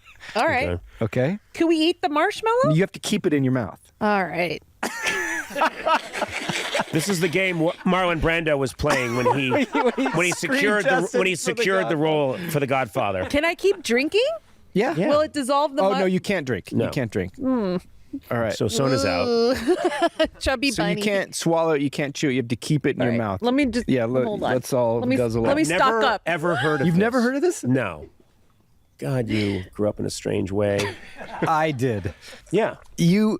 No. I have strange tales and stuff, but there was no Chubby Bunny in my background. Who's played Chubby Bunny? Every hand goes up. Oh my God. No, Eduardo's giving me the thumbs down. Never heard of it. Never played it? Never. Okay. Okay. All right. All right. Chubby Bunny. Wait, does that count as you saying Chubby Bunny? That didn't sound like Chubby Bunny. Oh, run. She's out. She's out. First of all, you can't articulate things when you're...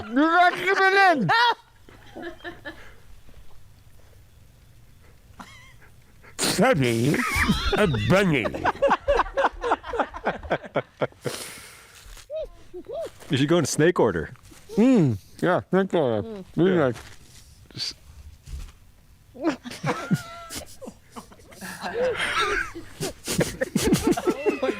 Oh, God, you all right, Chloe? Well, I don't choke you I guys. was going to throw up. They're out. I'm out. Okay. Aw. This game brought to you by Dr. Heimlich. I was going to throw up. I was actually going to throw up. These are the biggest marshmallows of all time. Come on, girl, stuff it in your mouth, Gourley. These marshmallows. Chubby bunny, bitch.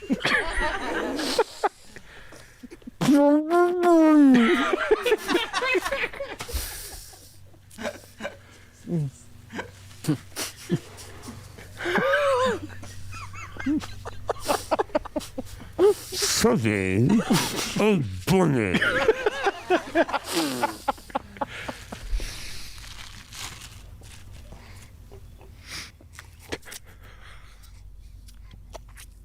Oh, no. Wait. Oh, God, there's so much spit there, girls. Oh, my God. Oh, my God. A giant mouth.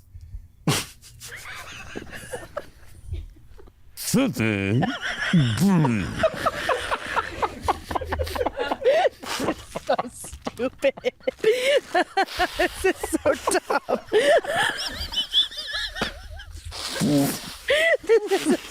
This is the dumbest thing I've ever been a part of. I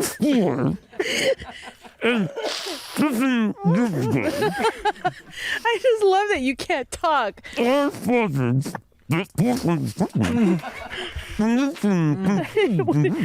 is coming out? It's so grotesque. Oh, God, it's so gross. Are you doing the Gettysburg Address? Yes, I am, which means I win. Okay, that's it. Oh. Oh, God. Oh. More napkins. How'd you guys do more than one? There's no winners in Chubby Bunny, only losers. I don't know why. I have one question. Yeah. I developed this fastidious way of talking. I was going, a chubby, a bunny. And I wasn't even trying to. Thank you. But in my effort to over-enunciate, it came out as a chubby, a bunny. And I wasn't trying to do that.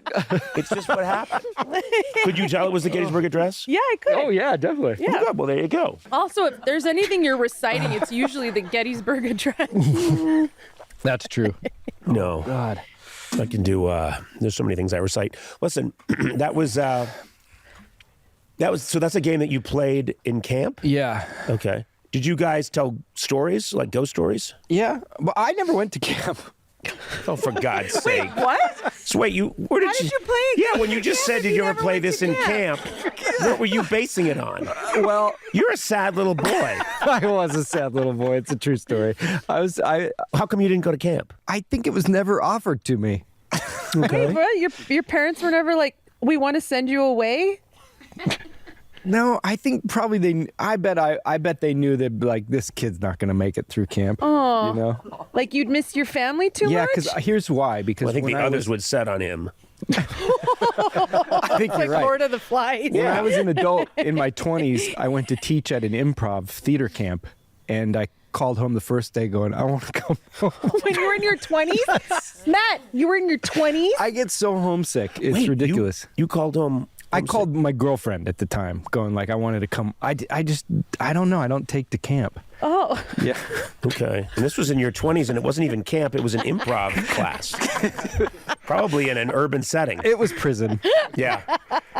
Wow. I loved camp. Really? I did. I had fun at camp. Yeah. Anyway, that's where I learned about Chubby Bunny when I was in 20s. Oh. Teaching at camp. When you were in 20s. Chubby Bunny. That wasn't a camp. It was not a camp that you went to. That's the sad part. I know. I want to address the fact that Sona can't be here today because, and she's such a regular part of the podcast, and this I find absurd. She's on a book tour. Wow. She wrote a book about her misadventures, and she's on a book tour. And if you had told me when I met Sona all those years ago and she became my kooky assistant that I would lose her for a period of time because she's out promoting the book she wrote, I'd have laughed you off the face of the earth. God bless her. God bless her. She is, I mean, this is proof, as the great Don King would say, only in America. Yeah. Only in America. Right. Incredible. Should we address the David in the room? Well, that's what I'm getting to, Okay. because Sona's so busy now she has these twins, Mikey and Charlie. I prefer Mikey.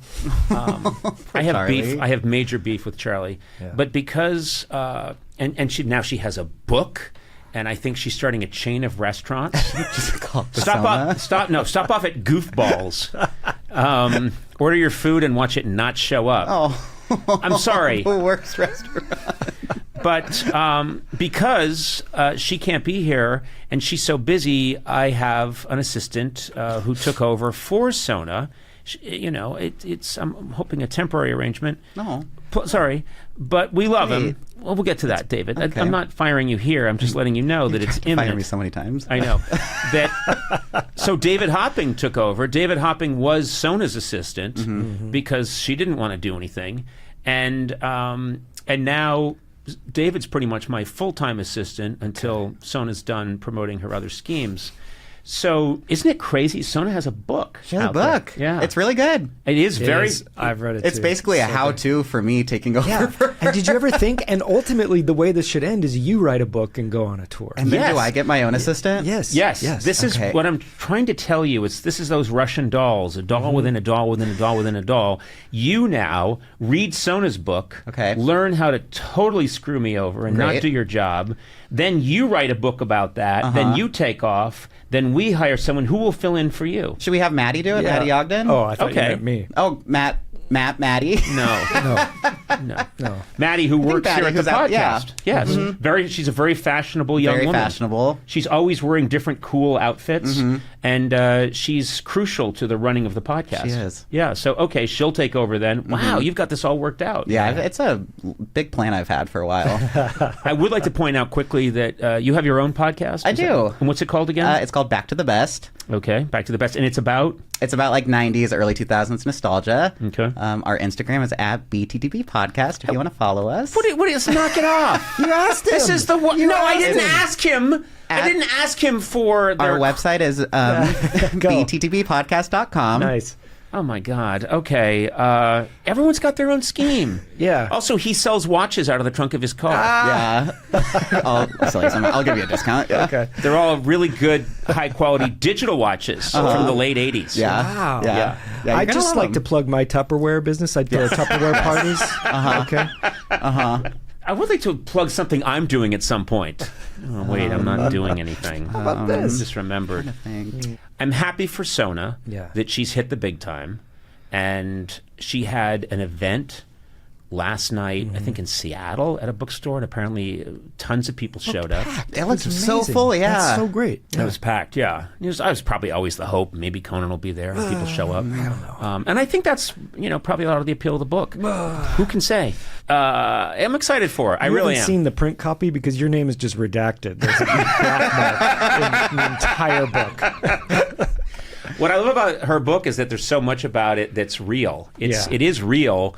She's telling real stories. They're all honest to God true. And wow, what an unprofessional relationship we've had for years. I know the dynamic between you. When I was reading this book, sometimes my jaw was dropping. Yeah, going, yeah. What? Who's more wrong here? These are two idiots. Two idiots who've been... It is proof there is a God. Yeah. Because whoever put us together has a sense of humor. It is I Love Lucy. Yeah. But Ricky and Lucy are both insane. So yeah, anyway, I'm very happy for her. And David, if this means you're here, then it must be a good sign that all's going our way, because you're a lovely fellow. Oh, thank you. Yeah. True. And I know that you enjoy working with me. I do. You don't have to say that. No, you're not under He pays oath. me. I have to. If I don't, I get fired instantly. Okay. Now, it's interesting. I share you with our producer, longtime producer now of almost 30 years, Jeff Ross. Yes. So you're technically Jeff's assistant and my assistant. Yeah. But I get the feeling that if push came to shove, you'd be more loyal to me. I don't know if I feel comfortable answering that. Yeah, you don't have to. You shouldn't. Jeff is right out there watching No, this. Jeff is out there watching this. But As your legal counsel, I would advise you not to answer. Thank that. you. Thank you. Silence. I want to do one of those things where I put my hand over the mic and whisper. You just into push your the ear. mic away. no, Jeff's car needs to go into the shop. And you tell me, I ask you to take my car into the shop, and you say, well, no, I have to take Jeff's car into the shop. And I tell you, no, cancel that, take mine. What do you do? I feel like Jeff would probably just tell me to take yours. But also, Jeff trusts me more with his car than you do. Well, first of all, I drive a Rolls Royce. Oh, okay. Made of marzipan. Yep. I'm a very... I wanted to show people my status, and I thought I'll get a Rolls Royce, but then I thought no, it should be even more effete than that. So I had it made by a great baker / engineer out of marzipan, and I drive it around, and it's got a horn that goes. Oh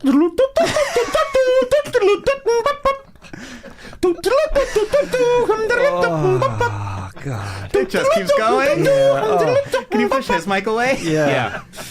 And then there's car. It has a car alarm that goes, I'm being stolen, I made the marzipan. I'm being stolen, I made the marzipan. Yeah. Remember when I parked it in the sun and it started to melt and I had you move it? Yeah. That was a good Rough. time. Good improv, Thanks. David. I said yeah. Remember I said, that? Oh, I forgot to say and. Yeah. He did. Yeah. He said yes. Yeah. Yes. Yeah. No, I know. and- Yeah. And then I moved it. Yeah. And then I moved it. Listen, that was really I think good. you're. I do think you're a terrific person, and I'll say this about David: I call him first ring hopping. Whenever I call him on his cell, he picks up, usually on the first ring. Wow. Sona, 15 rings, goes to someone else's voicemail. Then I'd have to I would send her telegrams. I would drive to her house. The contrast between Yeah. David and Sona, when I'm trying to contact them, absolutely amazing. I have to just say I love sad. Sona, but I would choose you as Yeah. an assistant. Wow. Yeah. Wow. I remember think messed Mikey. up. I think Mikey and Charlie would choose you Oh no. as the parent Yeah. right there, as the Not primary true. caregiver. No. Oh, please. She's already lost 2 of them. Oh, What? there's only 2. She lost both of her kids She lost them. because she's on the book tour. Oh God. No, she took them on the book tour. She did. She did. She Yeah, did. I heard them in the background. Well, I heard, Mikey, Oh, Charlie. what's your beef with Charlie? Charlie didn't laugh when I tried to entertain them both. Mikey gave it up. Charlie was just sat there and stared at me and sort of looked like, I don't get it. I'll come around. I feel And like I it's went a through lot that of- in the 90s. I don't need that it's a lot of again. people's first reaction. I think. I'm sorry, I cut you off. You were saying something. I don't remember. Perfect. Well, David, that is so David hopping.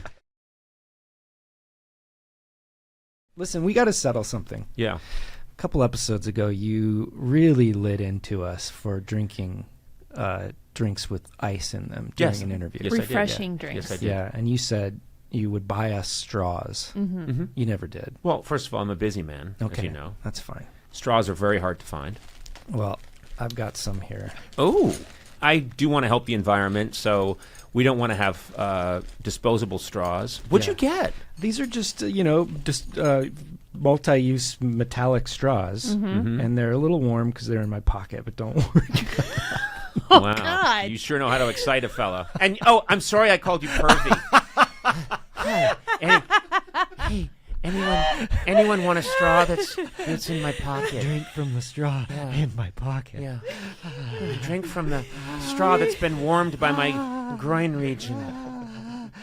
Would you like a lap temperature straw?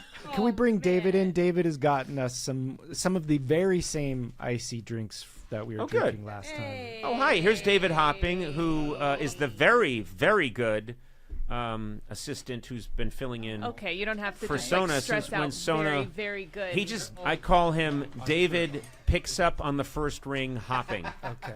Oh, this is incredible. So you brought, David, you brought the same drinks, yes? Same drink. So we can see. So go ahead and start talking, and Sona and I will try. Okay. So just say something important. Okay. I've got a very important announcement here from the. What? Are we submerging? Are we taking the sub down? Dive! What are you? What is this experiment supposed to tell me? You freak! You're. No one sips like this, and yours is all going into your lungs. Clearly, Gourley, you're like. Give me one of these groin straws, which I will now call them. Look, I've got one, and I think it. Hold on a sec. This is just me now. You stop, Sona. You stop, and coffee, you stop too. Okay? I laughed when I drank it. You were like, let's test your straws. I was so- I will pour the liquid into my lungs, and we'll see how quiet it is, Conan. I was so excited to do this bit that Yeah. I started laughing before it was funny. Okay, hold on. Let me try it, and let's really. This is just me. You guys back away from your. Let's see. This is me. I'm holding it right up to the mic. I'm talking. Let's say I'm interviewing Jeff Goldblum. Okay. Hello, Jeff. Oh, Conan. Yes. Oh, my boy. Oh, yes. Oh, Jeff, do you mind if I take a little sip? Oh my boy. Please, hydrate all you will. Yes. Yes. Oh, hydration. I was in the fly. Thank you, Jeff. I appreciate it. Here we go. Wow. Silent. Let me try that. Try it. Oh, stop doing that. What are you... You idiots. Conan, do you mind? Yes, Jeff, what is it? Well, they're clearly exaggerating the sounds of their drinks. Oh, my boy. Oh, listen to that. I love how you put a lot of thought into this. You had David go out and get straws, everything. I brought the straws from home in a warm body temperature bag. I do hope you're okay. I've never seen someone... Never better. There is no reason to make all that noise. I brought up my brother Neil because his thing is he loves to drink a soda, but he puts a ton of ice in it. And anytime I call him, he's he crunches the ice. He says he likes it because it makes the soda last longer. Oh. And he's just crunching the ice the whole time I'm talking to him. And I'll be telling him something like, Jesus, come on, Gourley. Sorry. I'm trying to. was Now sona. you? Sorry. That's just what people want to hear during a 2-year COVID crisis. I always you have two to hacking clear up my your throat. lungs. I cough a lot. I clear my throat when I laugh Well, hard. screw what I was saying. No, your brother crunches ice, and I think that's why you hate it so much, because you want your people's undivided attention, and you think they're distracted. And I'll be telling Neil something like, yeah, I haven't confessed this to anyone before, but I've got a real fear of crunch, crunch, crunch, crunch the whole time. And I'm like, I can't talk to her. Like, I've always felt like what I should really want to say to our father is crunch, crunch, crunch, crunch, crunch. And now I'm doing Nixon crunching ice. Oh, crunch, oh, crunch, crunch, crunch, crunch, crunch, crunch. Mr. President, we really think Watergate's getting out of hand. Crunch, crunch, crunch.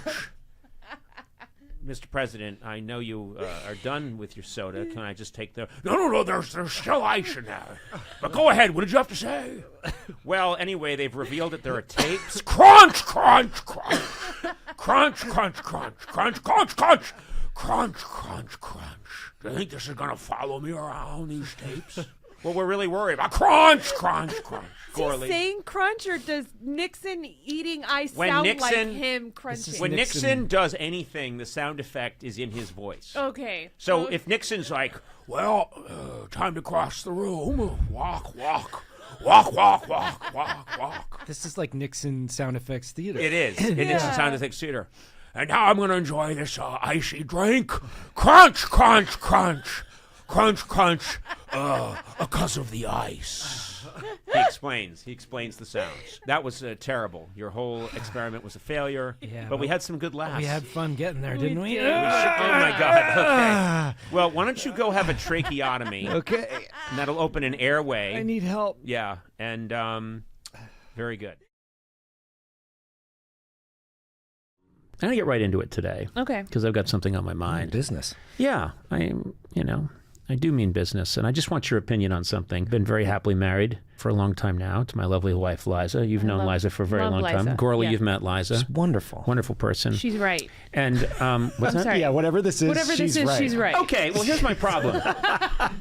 So we grew up different. Okay, we grew up differently. Oh, yeah. She grew up in a very sensible home, okay? She has one sister. When you go to their home, it's very sensible. They're lovely people. They're sane. Everything's just so, And you contrast that with the way that I grew up. And again, I love my parents and my siblings. But there was a lot of us, when my parents would go to the grocery store, they would, first of all, before we could go with them, they would have to buy a lot of food. Oh, yeah. And then when we could go, we, of course, were just terrible, rotten kids, and we would just throw, because there were so many grocery carts, because there's so many people in the family. My grandmother lived with us, and we would throw all kinds of crud into the grocery cart that we could, processed junk food. And my mother would try to weed it all out at the checkout line, but of course you can't. It's too much, and she's weeding some of it out, but we're sneaking it back in. And then we get home, and there's, literally just awful, cheese flavored, puffed up stuff made by, filled with chemicals called dippity dappity doo-doos. Stuff they later found out was just chock full of dangerous, toxic chemicals. And it's now in a landfill somewhere. But anyway, so that was the kind of way I grew up. And we were voracious eaters. And still, you've seen me eat, Sona. It's terrifying. It's terrifying. You eat like you have siblings looming over you. Yeah, I eat really quickly. So anyway, I was the other day hanging out with Liza, and she just mentioned, she said, yeah, I'm off to the market and get some stuff. And I went, great. So I'm just, whatever, as you do, you regress, and I'm getting hungry, and I'm thinking about her coming in with bags and bags of just like food. And I'm forgetting that I married this sensible person. Yeah. And so I'm imagining there's going to be Doritos. Oh, no. And Captain Crunch, and just a giant roast turkey that's got gravy on it already. And there's going to be, some Swedish fish And then there's going to be like 3 milkshakes and a couple of hamburgers that have been, Oh my God, you know. you sound like you're high. I'm just, though. yeah, exactly. Yeah. She comes in and she's all happy.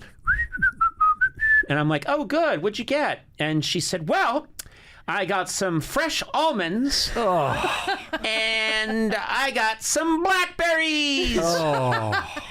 You know what? Liza isn't right. No, but then I found out in her defense. And so I'm like, what? What? And then I found out that she went to the farmer's market. But still, even if I went to the farmer's market, if I got almonds and blackberries, I don't know, on the way home, I'd stop at a 7-Eleven and I'd force them at gunpoint to make me a ham sandwich using pieces of Slim Jim. You know, like I would do something. Now I'm getting really hungry. And she went, oh, it's fine. And of course, you know, she's very beautiful. Yes. But she said, it's fine. And, you know, I see her eating a couple of nuts and, I'm drinking a little tea with it. And then I'm having my blackberries and everything's just, and I know that her parents would be like, oh, yes, good for you. You know, yes. You're so angry. And, you know, her parents were like, well, there's 2 of us, so we'll have 2 children, and that just evens things out. Now, 6 almonds for each of you, and let's have some tea, and that was good. Everyone take a nap. But first, deeper. I'll walk around the pond. Oh, this goes And deeper. in my family, it's... Do you resent Liza for getting so much attention and love from when she was young and you had to share it with... Yes, doctor. Yes, okay. Yes. So this is Yes. not about almonds and Well, blackberries. it kind of is, because when you're hungry and you're 6'4", right? 198 pounds of pure muscle. Okay. Well, I've been to your house and you guys always have a lot of good food. I know. I was just in this moment looking at, I was looking at these almonds, raw almonds, not even salted and roasted. That's problematic. Raw, because roasted and almond, that might have some dangerous nutrients in there. Oh my God. You are charged. No, I'm just, am I wrong? And so No, I you're actually... not. She cares about your health. I cupped my hands and I put some almonds in there and I put a few Sad. blackberries. And So sad. I really did feel like I was someone who had been, my plane had gone down 3 weeks ago and I had wandered through, and I was about to die, but I found a couple of nuts and a couple of berries and I was like, blah, blah, blah, blah, and just was stuffing them into my face. Oh, man. And then people were coming over then and they were like, oh, hey, Conan. I'm like, and I had blackberry around my lips. I was like, You know, when a vampire sees a crust, it's like, don't touch my blackberries. And of course, she's perfectly fine. She was like, oh man, am I stuffed? If she brought home Doritos and like a ham sandwich made of Slim Jims, you would have eaten it. You would have been really happy. Then afterwards, you would have been really upset at yourself, wouldn't you? No. I would Okay, have blacked out in a reverie. I remember when you and I would have awoken in with a sensual high. I remember when you and I ate the McRib sandwich Oh, that was once. okay. Well, let's not get in trouble with a major company. Is it? Are they, why What? They're why not can't a we talk about sponsor. McDonald's? I love McDonald's, Let's but their not get in McRib trouble is with a major garbage. company. What? I have That's never the offended- weeniest thing I've ever I've heard. never offended a major company. I don't ever want to hear it from you again. Let's not get in trouble with You wouldn't even name the name of the company I'm in loving it. that apology. I'm loving it. Oh my God. Let's not get in I'm trouble loving with it. a major company. Do. Don't do that. I'm loving it. What a sellout!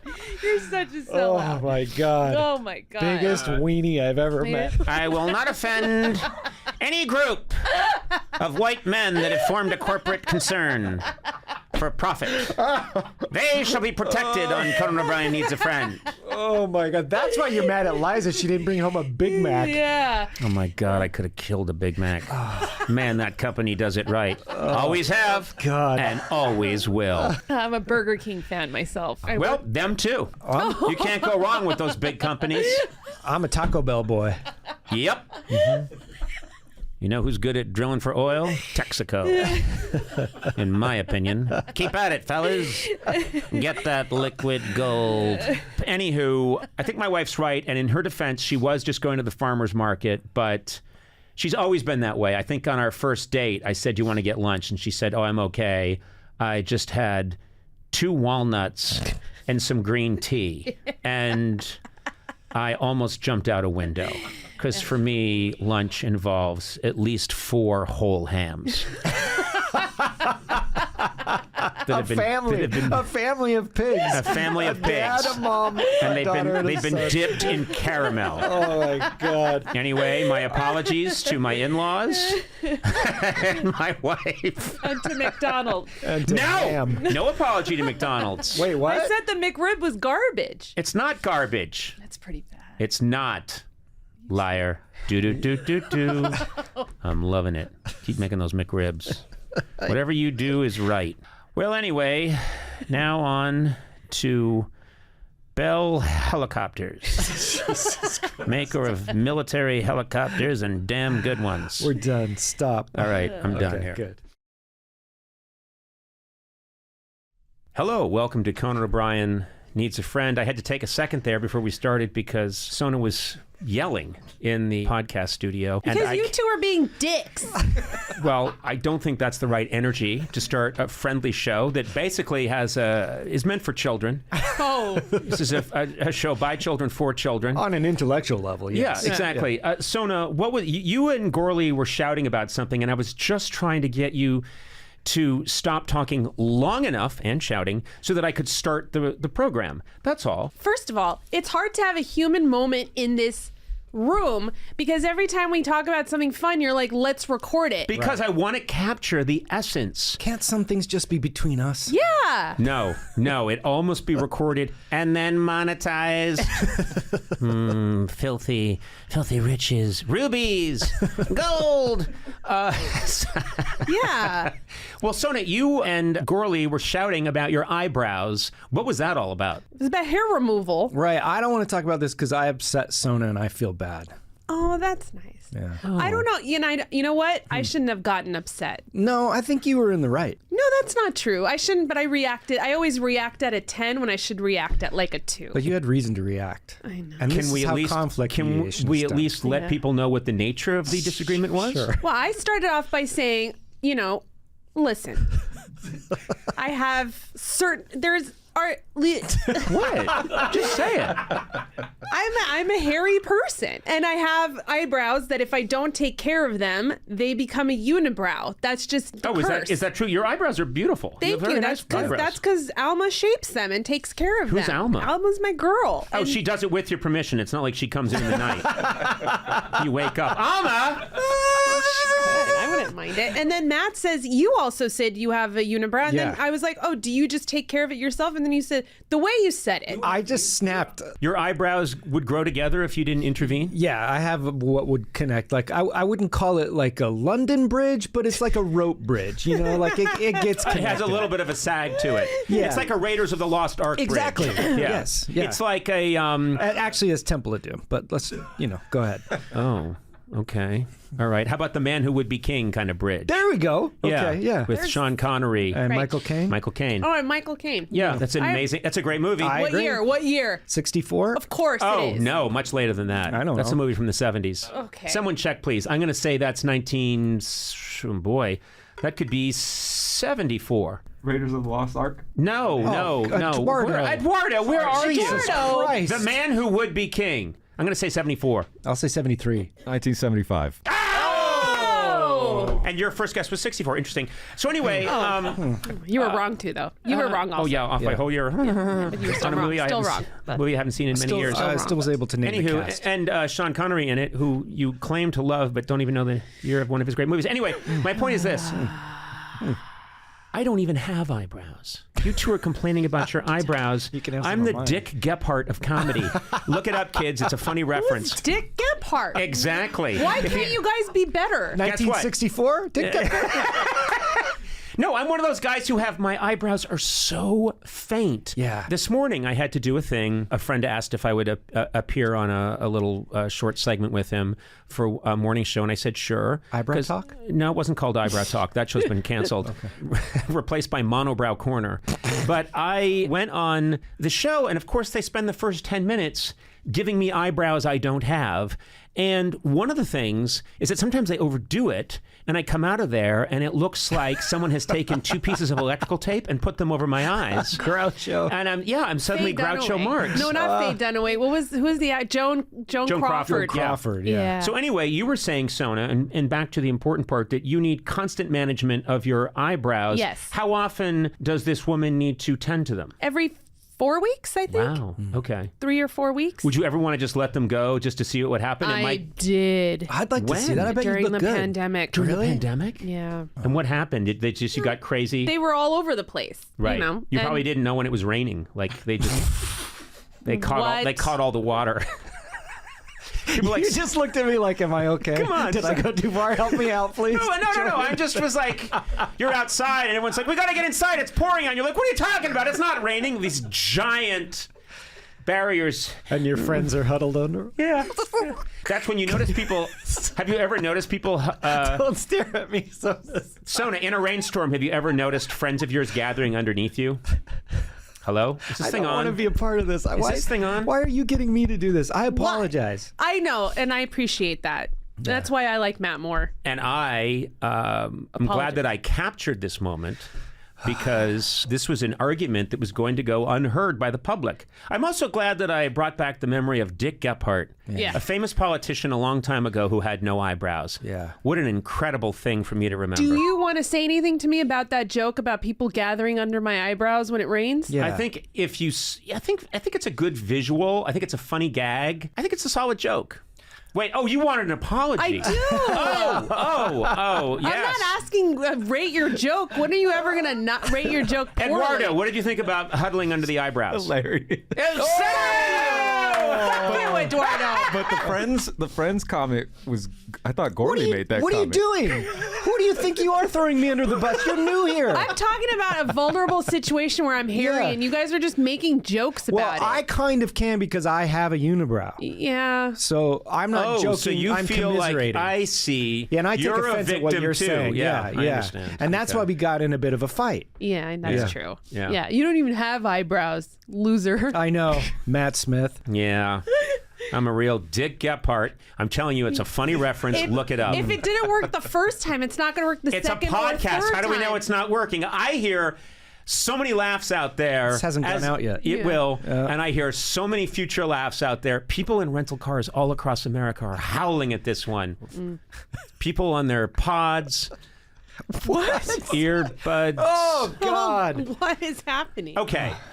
We got to get started. We got Yeah, to play but the we show. haven't even God. covered why we got in a fight in the first place. Is that not important? I don't care. That's true. Because What I was said, it? do you do them yourself? And then I need you to replicate the I tone. got snarky. Yeah. Okay, so say what happened. So Well, recreate. Matt was saying, I was like, hey, do you tweeze your own middle of the eyebrows? And I said, no, my wife does it. Yeah. Because I thought you were saying, like, do you have some fancy schmancy person that comes and does it? Well, turns out that's a real thing I didn't really realize. So I was making a joke about, no, I take care of my eyebrows like the common man. What kind of tool do you use? Just like, I don't know, sometimes if I'm just trimming my beard, I'll just razor it off with the electric razor. Sometimes I'll just shave it with a razor if I'm shaving. I don't know. I don't care. I mean, I'm just, devil may care. I'm a common man, I'm a blue-collar worker. You have eyebrows, they're just blonde. Yeah, I do have eyebrows. They're just very, very light. And That must be hard because most of your whole life is you're doing weird faces. Yeah. You know, like you're like, ooh. You're less a Gephardt and more of a Mondale. Wow, you two. Wow, you two. welcome to 80s A Go-Go. Oh, These are geez. 80s references that weren't even funny in the 80s. Next year, you're going to be doing, Where's the Beef? Yeah, we lost so many of our young listeners just now, but Young that's okay. listeners? Lost them a long time We ago. never had them. That's not true. I'm really down with the kids. I'm really down with the kids. Yeah. Cool people don't say things like that, though. It's true. When they're off in the clubs listening to Beck's, Loser Baby. Loser baby. We're here. We're outside. The birds are chirping. A lot of aggressive parakeet noises. Yeah, and at some point, there's a lake not far away that these geese might fly over to, and they do a real honk job. What? They do a what? I don't know. It just came out, but it sounded so funny when I said it. An HJ. I'd like to. That's the new HJ. I'm going to explain to the listener that Matt and Sona have been drinking. What have you guys been drinking? We're drinking the chilled chum. Yeah, well, explain what's in it. It's bourbon, pomegranate juice, lemon, and muddled strawberry. Right. So they did that. That's good. And then they huffed gasoline out on the street. Siphoned it out of our car. I've not had as much. I'm trying to keep an even keel. But you just broke yourself up with hunk job. So that's pretty good. Yeah. It's, you know what? It holds up when I hear you say it. It's still pretty good. Yeah. I like it. Sona's way out of control. Sona, are you going to be okay? Because your tolerance is way down because you've had children and been breastfeeding and you weren't drinking for a long time. No, I wasn't. For over a year, I wasn't drinking. And now I'll have this, and then it's like party time. Right. Let me know if you need a refresher, because we've got my lovely I need a wife and refresher. sister-in-law on hand. You I do? need a refresher. Okay. Can we summon one of you guys to... But you know what? Maybe I should pace myself. Up to you. No, it's funnier if you don't. Yeah. There's nothing less amusing on a podcast than someone pacing themselves. We've got people are invested right now. Can I eat these strawberry bits? Yeah. Yeah, sure. Go ahead. I'm going to try and keep this boat on course if I can. Thank you, Amanda. Thanks, Amanda. Thank you very much, Amanda. You're living the life. Look at you here. You're king of the podcast world. Your beautiful wife is bringing you a kooky concoction of your own devising. And we're all huddled around this gorgeous fire, courtesy of the good people at Solo Stove. Now, that's a fine machine. I'll say that right there. Yeah. Yeah. If I'm going to build a fire outside, I want a Solo Stove. You know what? I'm going to stoke the fire, put in a little loggy poo, and I'm going to give it a honk job. Okay. I know when you said that's where I was going. God, I'm trapped here with these idiots. All right. Well, that doesn't matter. No, thank you. Oh my God, Amanda, thank you so much. Are you good, Conesy? I'm really good, and it's Conan. Oh, okay. I'm your employer, you fucker. Okay. You're like the guy who has dinner with his boss and then humiliates himself. And you're gonna listen. You're gonna listen to this tomorrow and be like, Conesy. I called him, and Amanda's gonna be saying, "What were you doing?" It's true because you kept saying hunk job. Hey, Conesy. Today when I was like cleaning the backyard and we had to kind of like figure out who was going to watch Glenn at certain points, and I was like, but the boss is coming over for dinner. Right. I used to love that. I mean, I grew up watching sitcoms like Bewitched in reruns. Thank you. And that was an old trope, is the boss is coming over and everything's going to be perfect. And then, of course, the housewife always ruins everything. And of course, the boss or the new client finds it delightful. Yeah. And says, I see what you're doing. This is a new ad campaign. I love it. You're a genius, Stevens. That's you. You're the boss. You're Larry Tate. I am Larry Tate. How's this? I am the Larry Tate of late night. I'm the Larry Tate of late night comics. He's great. That was always my... Larry Tate was great. Tell us more about Larry Tate. Tell us what you liked about Larry Tate. Larry Tate just had this like really great way of commanding a scene, and he actually did. Yeah, she's doing a pretty good job of lying. Because I know who Larry Tate is. What did you like about his hair? I liked that his hair was. I liked that like natural highlights that he had when he would. You mean like blonde? Yeah, highlights? like he would have those natural blonde highlights because he was from California originally. I don't know if you knew about that. No, I didn't know. We should find out the actor who played Larry Tate. Yeah. You could probably look that up at some point. I half know it. Sam. Okay, you're just out of control. I can't do this. You can't. No, Larry Tate was the guy who was Samantha's husband's. Darren Stevens, his boss, the boss. Yeah. Do you two know any new people? No. I stopped learning. Yeah, not interested. I stopped learning new things. In 1982. Yeah. When Oingo Boingo came out with their first hit, I said, I'm good. Yep. I'm going to stick with everything up until now. When Wilson Phillips dropped that first album, I said, I'm done. I don't need anything more. It can't get any better, first of all. Oh, yours was You Can't Get Any Better, but you're not an Oingo Boingo So fan. hold on for one more day. Things are going to change. Things are going your way. Hold on for one more day. I like the part where it gets, the drum goes. Yeah, Somebody gonna, and it's almost like it wasn't rap. Yeah. But it told you it's where. A breakdown. It was kind of a breakdown. Yeah. You Anyway. guys are so cool.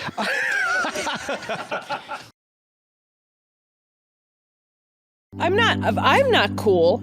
Like, I am actually. I'm very cool. You are, But of the three of us, you were the coolest. Yeah, hands We know down. that. Yeah, But I mean, you don't have to agree, but it's true. Absolutely. Because you 100%. shoplifted. Just be a little humble. It is not Yeah. even a It's question. true. It is Everybody true. knows But, okay, this. but just, you don't just even need temper to it say it. Just temper it a little. Absolutely. Man, maybe bring it back a little. You know what? It's really easy to be that position of the coolest out of the three of us. You I'm guys never the make cool it one. so easy. First of all, I'm never the cool one, so I don't even try. And I think, in a weird way, that's what makes me the coolest. And you know what? I'm neither or, and in a weird way, that's what keeps me either or.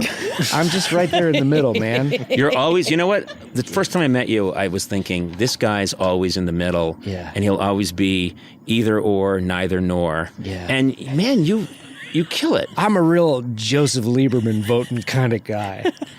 No one calls him Joseph. Hey, let me ask you about It took Pasadena. me a while We're out here in Pasadena. to remember who that was. I want you. Joseph Lieberman. I want the listeners to know that we were out here in the night, in the nighttime, in the backyard. Risking our lives. Matt Gourley's risking our lives, yes. It took me an hour and 40 minutes to get here. I'm on my A game. And I was in a hovercraft. Those things move. That's how fast. I believe that the president may have been in town today because I passed a crazy number of motorcycle cops. Yeah, I think that's true. Thank you for doing your research. Cool. Fact check It'd it. be great if there was a news show and your job was to sit there drinking and go, I think that's true. They say that in the election, Chile's new president will be Eduardo. I think that's right. I'm not joking. When you said Chili's, I thought you meant the restaurant. No, that's great. I'm not even. You are just trash. I'm not trash. You are trash. You're a little trash. I'm not trashed. I'm not. Excuse me. You're I'm feeling not. no pain. How about that? I feel like I'm in a good place. If I drink a me little too. more, like another glass. If you were then still we're gonna have a breastfeeding right problem. now and you fed your kids, they'd both turn into Dean Martin immediately. both your little 1-year-old twins would have little fedora. Yes. They'd go to breastfeed. I'd look away for a second. I'd look back and they'd have little fedoras. Yeah. Oh, God. how's it I going? love that. I think I'm going to take another suck on this nipple. I think I will too. You know, this puts me in mind of a tune. I thought you were gonna play something. No. Dean Where wouldn't play were the we? guitar. Where were we? How can I rely on you? You're supposed to be the anchor, Gourley, and you're kind of messed up too. Well, I'm not messed up. I'm drunk. Okay, that's fair. I want to say that We got your back. it is nice. Thoughts? Yeah. I was skeptical about this idea, first of all, because I didn't want to have to get my passport and come all the way to Pasadena. Jesus. No, I'm sorry. It's just a long way to go. Pasadena. Yeah, and you look up. But anyway, I figured out it's 2 hours ahead, so I know when to call my wife. And so I get here, and immediately I'm in a good mood. The minute I hit your house is beautiful and gorgeous, and your beautiful wife, your beautiful daughter. It's just lovely. And then we have this solo stove.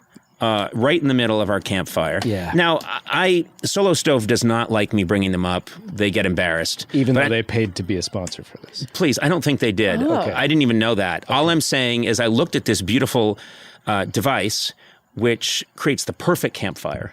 Really perfect. And there's no smoke and very little work because ingeniously they have little air ducts.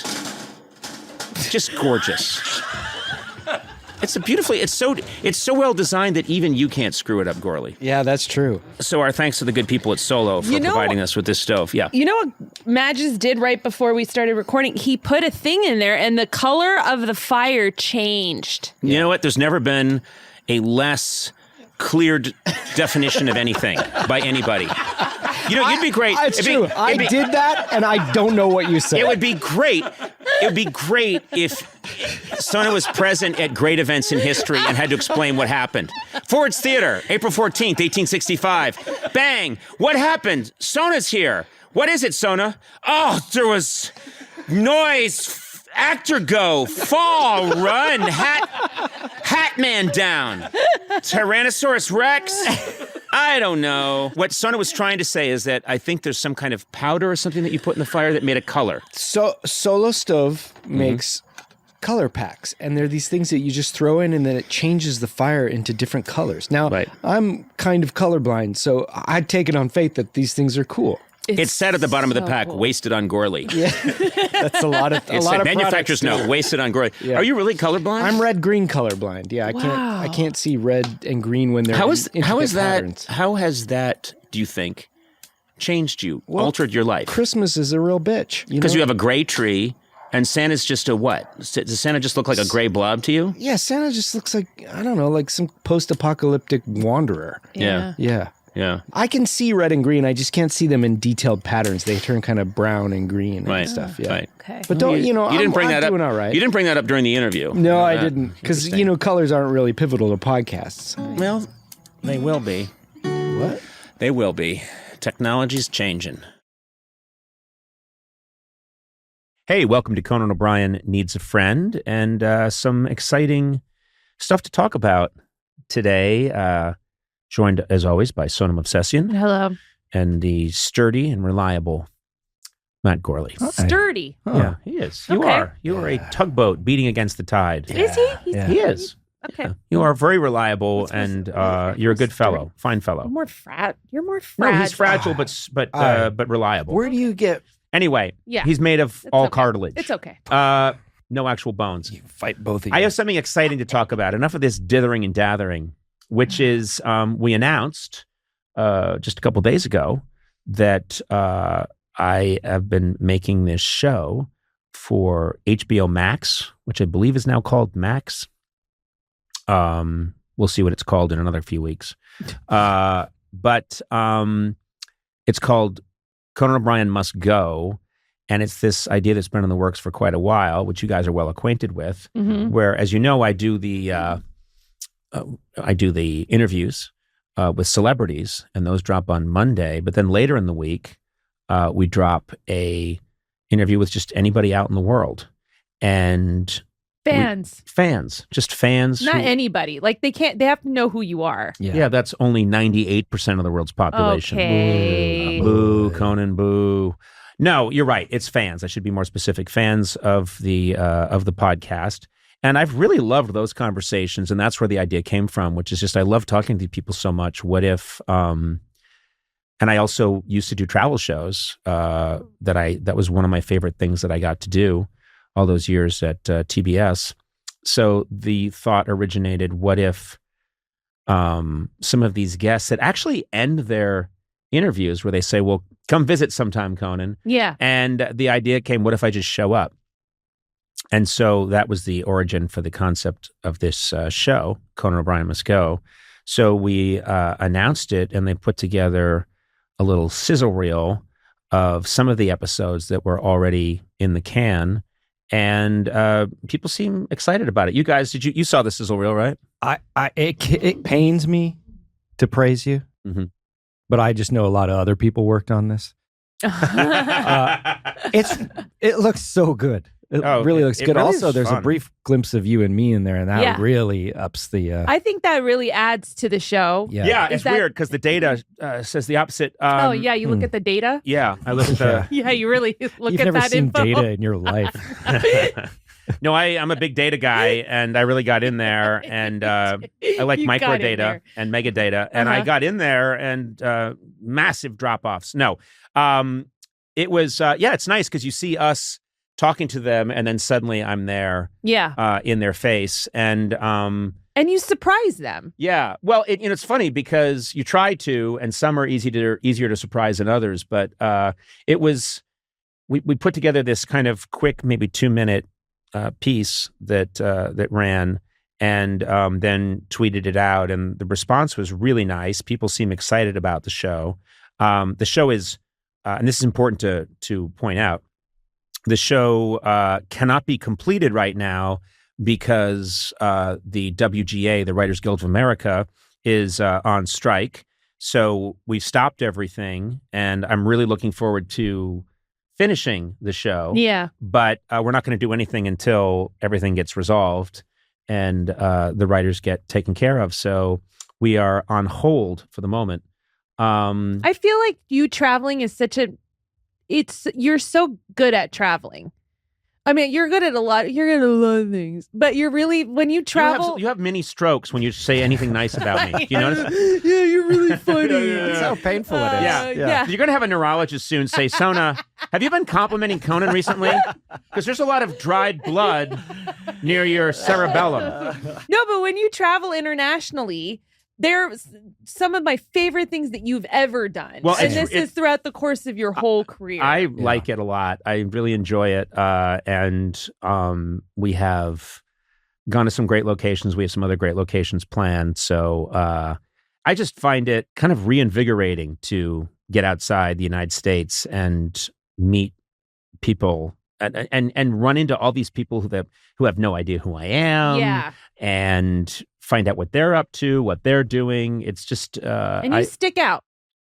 I stick out everywhere. Mm-hmm. Yeah. I think I could go to Ireland and stick out. It's just so weird. Yeah.